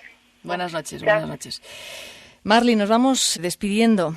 Muy bien. Buenas noches. Buenas noches a todos. Para cerrar, vamos a recomendar unos cuantos libros del señor Hellinger. Imágenes que solucionan, que es una transcripción escrita de uno de sus talleres familiares, muy espectacular. Si supieras cuánto te amo, bueno, es una traducción, originalmente sería Si supieran cuánto los amo, es un libro sobre niños y sobre las dificultades de esfuerzos de padres, maestros y terapeutas para resolver sus problemas.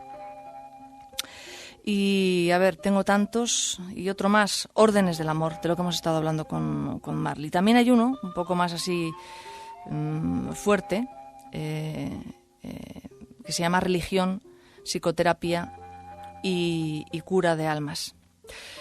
Bueno, continuamos con La Voz de la Noche.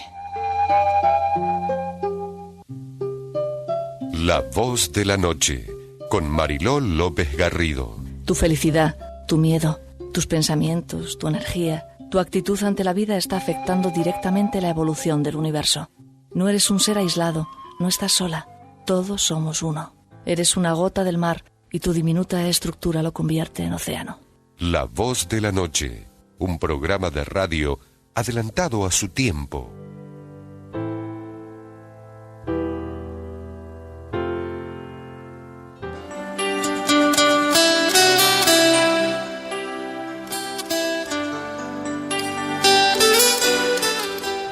La pregunta es así de simple y de sencilla.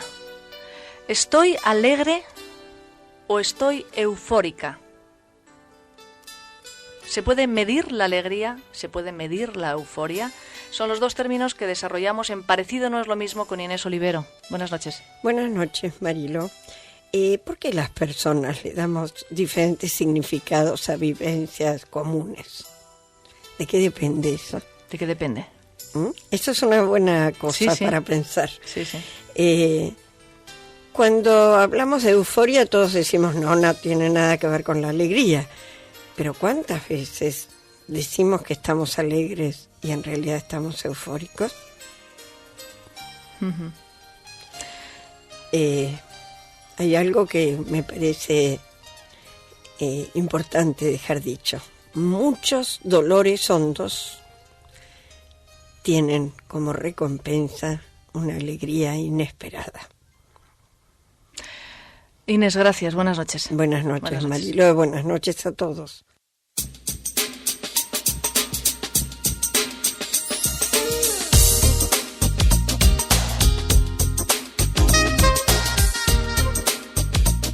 Buzón del Oyente, un espacio en que cada día podrás conectar o conocer gente que esté dentro del crecimiento personal. Intercambiar libros, encontrar amistades para viajar en grupo, buscarle hogar a un animal abandonado, recomendar una película, un seminario o curso que te haya ayudado, localizar cualquier dato o crear un grupo de trabajo para el desarrollo personal. Todos formamos nudo a nudo parte de una gran red. Para que no te aísles, utiliza nuestro buzón del oyente. Este mensaje es para La Voz de la Noche. Quería realmente recomendar un libro que está muy bueno, se llama El Alquimista, es de Paulo Coelho, y está bueno porque habla de los sueños de un hombre que puede concretar y lo que involucra eso, a poder concretar esos sueños. Bueno, el programa está muy bueno y por favor pasen el mensaje. Gracias, mi nombre es Maxi. Hola, soy Natalia de Banfield y quería dejar recomendado un libro, Un brindis por las madres. Besos para todos, gracias. Hola Marilo, ¿cómo te va? Quería hablar respecto de un libro que he leído hace unas poquitas semanas y quería decirte que si tenemos ganas de leer, nada mejor que un libro que nos entretenga y que a la vez nos sea útil. Podemos probar con un libro de Editorial Urano, que su autor es Spencer, y lleva como título ¿Quién se ha llevado mi queso? Un beso muy grandote, María de Palermo.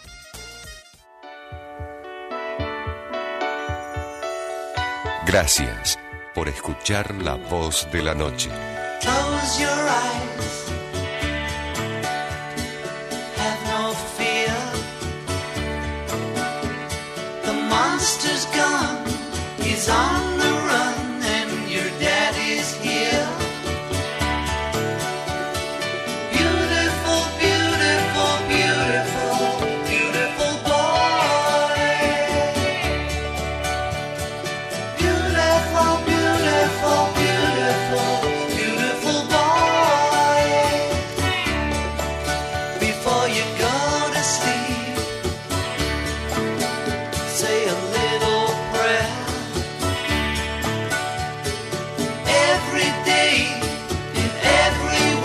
It's getting better and better.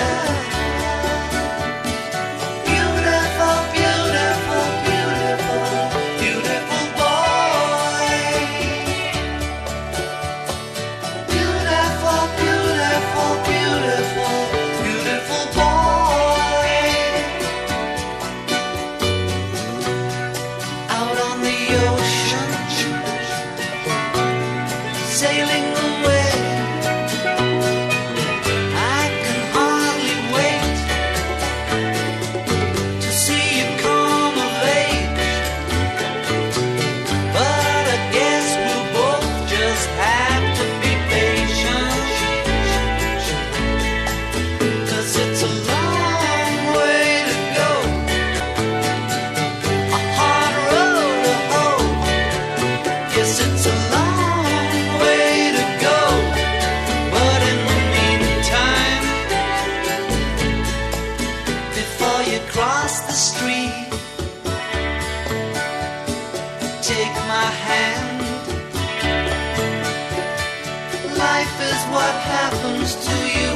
You're busy making other plans.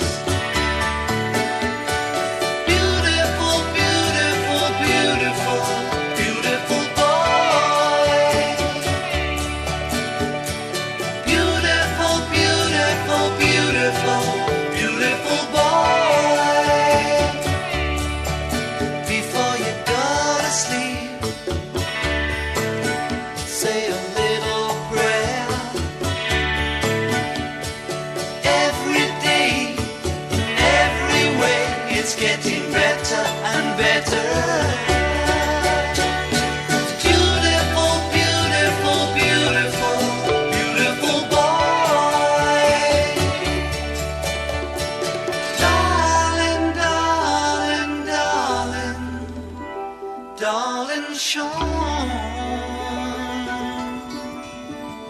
Mamá y papá lo quiero mucho.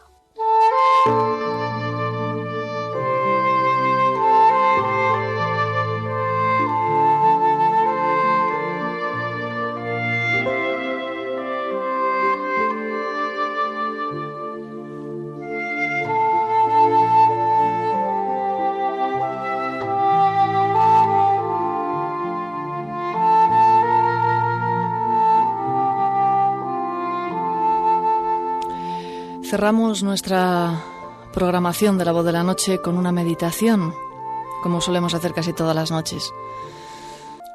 Así que, respirando, que es la base y el principio de todo, y no dejando que la duda nos altere, que la desesperación nos aniquile, que la falta de fe nos posea, creyendo permanentemente que la paz es posible, que la paz interior y que la paz y la reconstrucción con esa persona con la que tienes un gravísimo conflicto puede, a través de la magia del amor, de tu pensamiento y de tus buenas intenciones, empezar a sanarse, que esas heridas se curen. Desde ese lugar de confianza y cerrando los ojos, vas a poner frente a ti la imagen de esta persona con la que tienes un conflicto. Una persona que te diga, que te llame en este instante mientras escuchas mis palabras, que te llame como alguien con quien tienes algo pendiente, algo personal.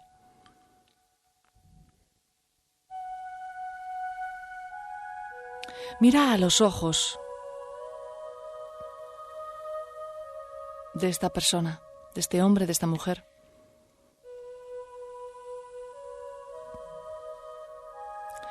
¿Qué es lo que ves en sus ojos?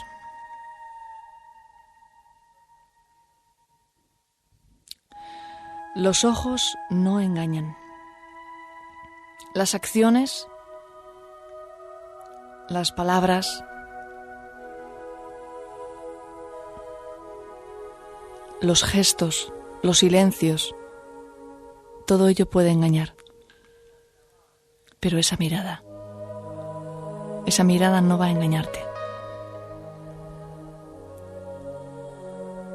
Igual que el alma nunca podría engañarte, ni puede ser ensuciada por todos nuestros temores. ¿Qué hay en esos ojos? Puedes ver la parte más pequeñita de esta persona con la que tienes el conflicto. Puedes ver su miedo, su angustia, también su desesperación, su fatiga, su cansancio. Mientras una de estas dos personas, tú o ella o él, estéis en conflicto, el hilo que os une no podrá romperse.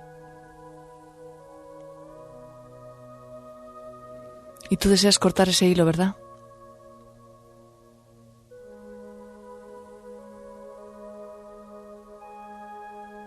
Pregúntale qué quiere de ti. Mejor, ¿qué teme de ti? ¿Qué temes de mí? ¿Qué temes de mí?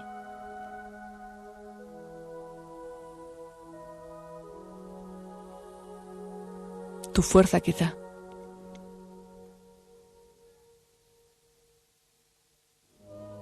Tu tesón, tu constancia,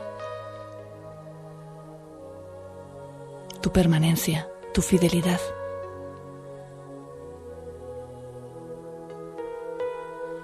Que sigas siendo como una roca en la búsqueda de la verdad. La verdad nos hace libres. La verdad no tiene barreras. La verdad no puede ser escondida por demasiado tiempo. Camina por sí sola. Tiene energía propia. Solo hay que dejar que pase el tiempo y salga a la superficie.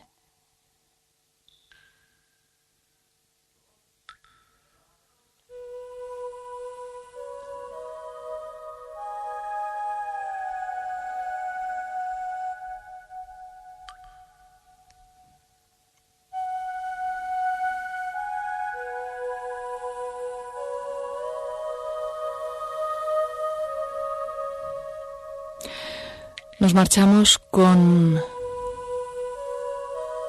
esa verdad entre las manos. Nos vemos la próxima semana. Un beso grande, buenas noches. Ángel y la guara, dulce compañía, no me desampares ni de noche ni de día, no me dejes sola que sin ti me perdería. 4 esquinitas tiene mi cama, 4 angelitos guardan mi alma, 2 en la cabecera, 2 en los pies y otro que me quiere y me cuida también. Buenas noches.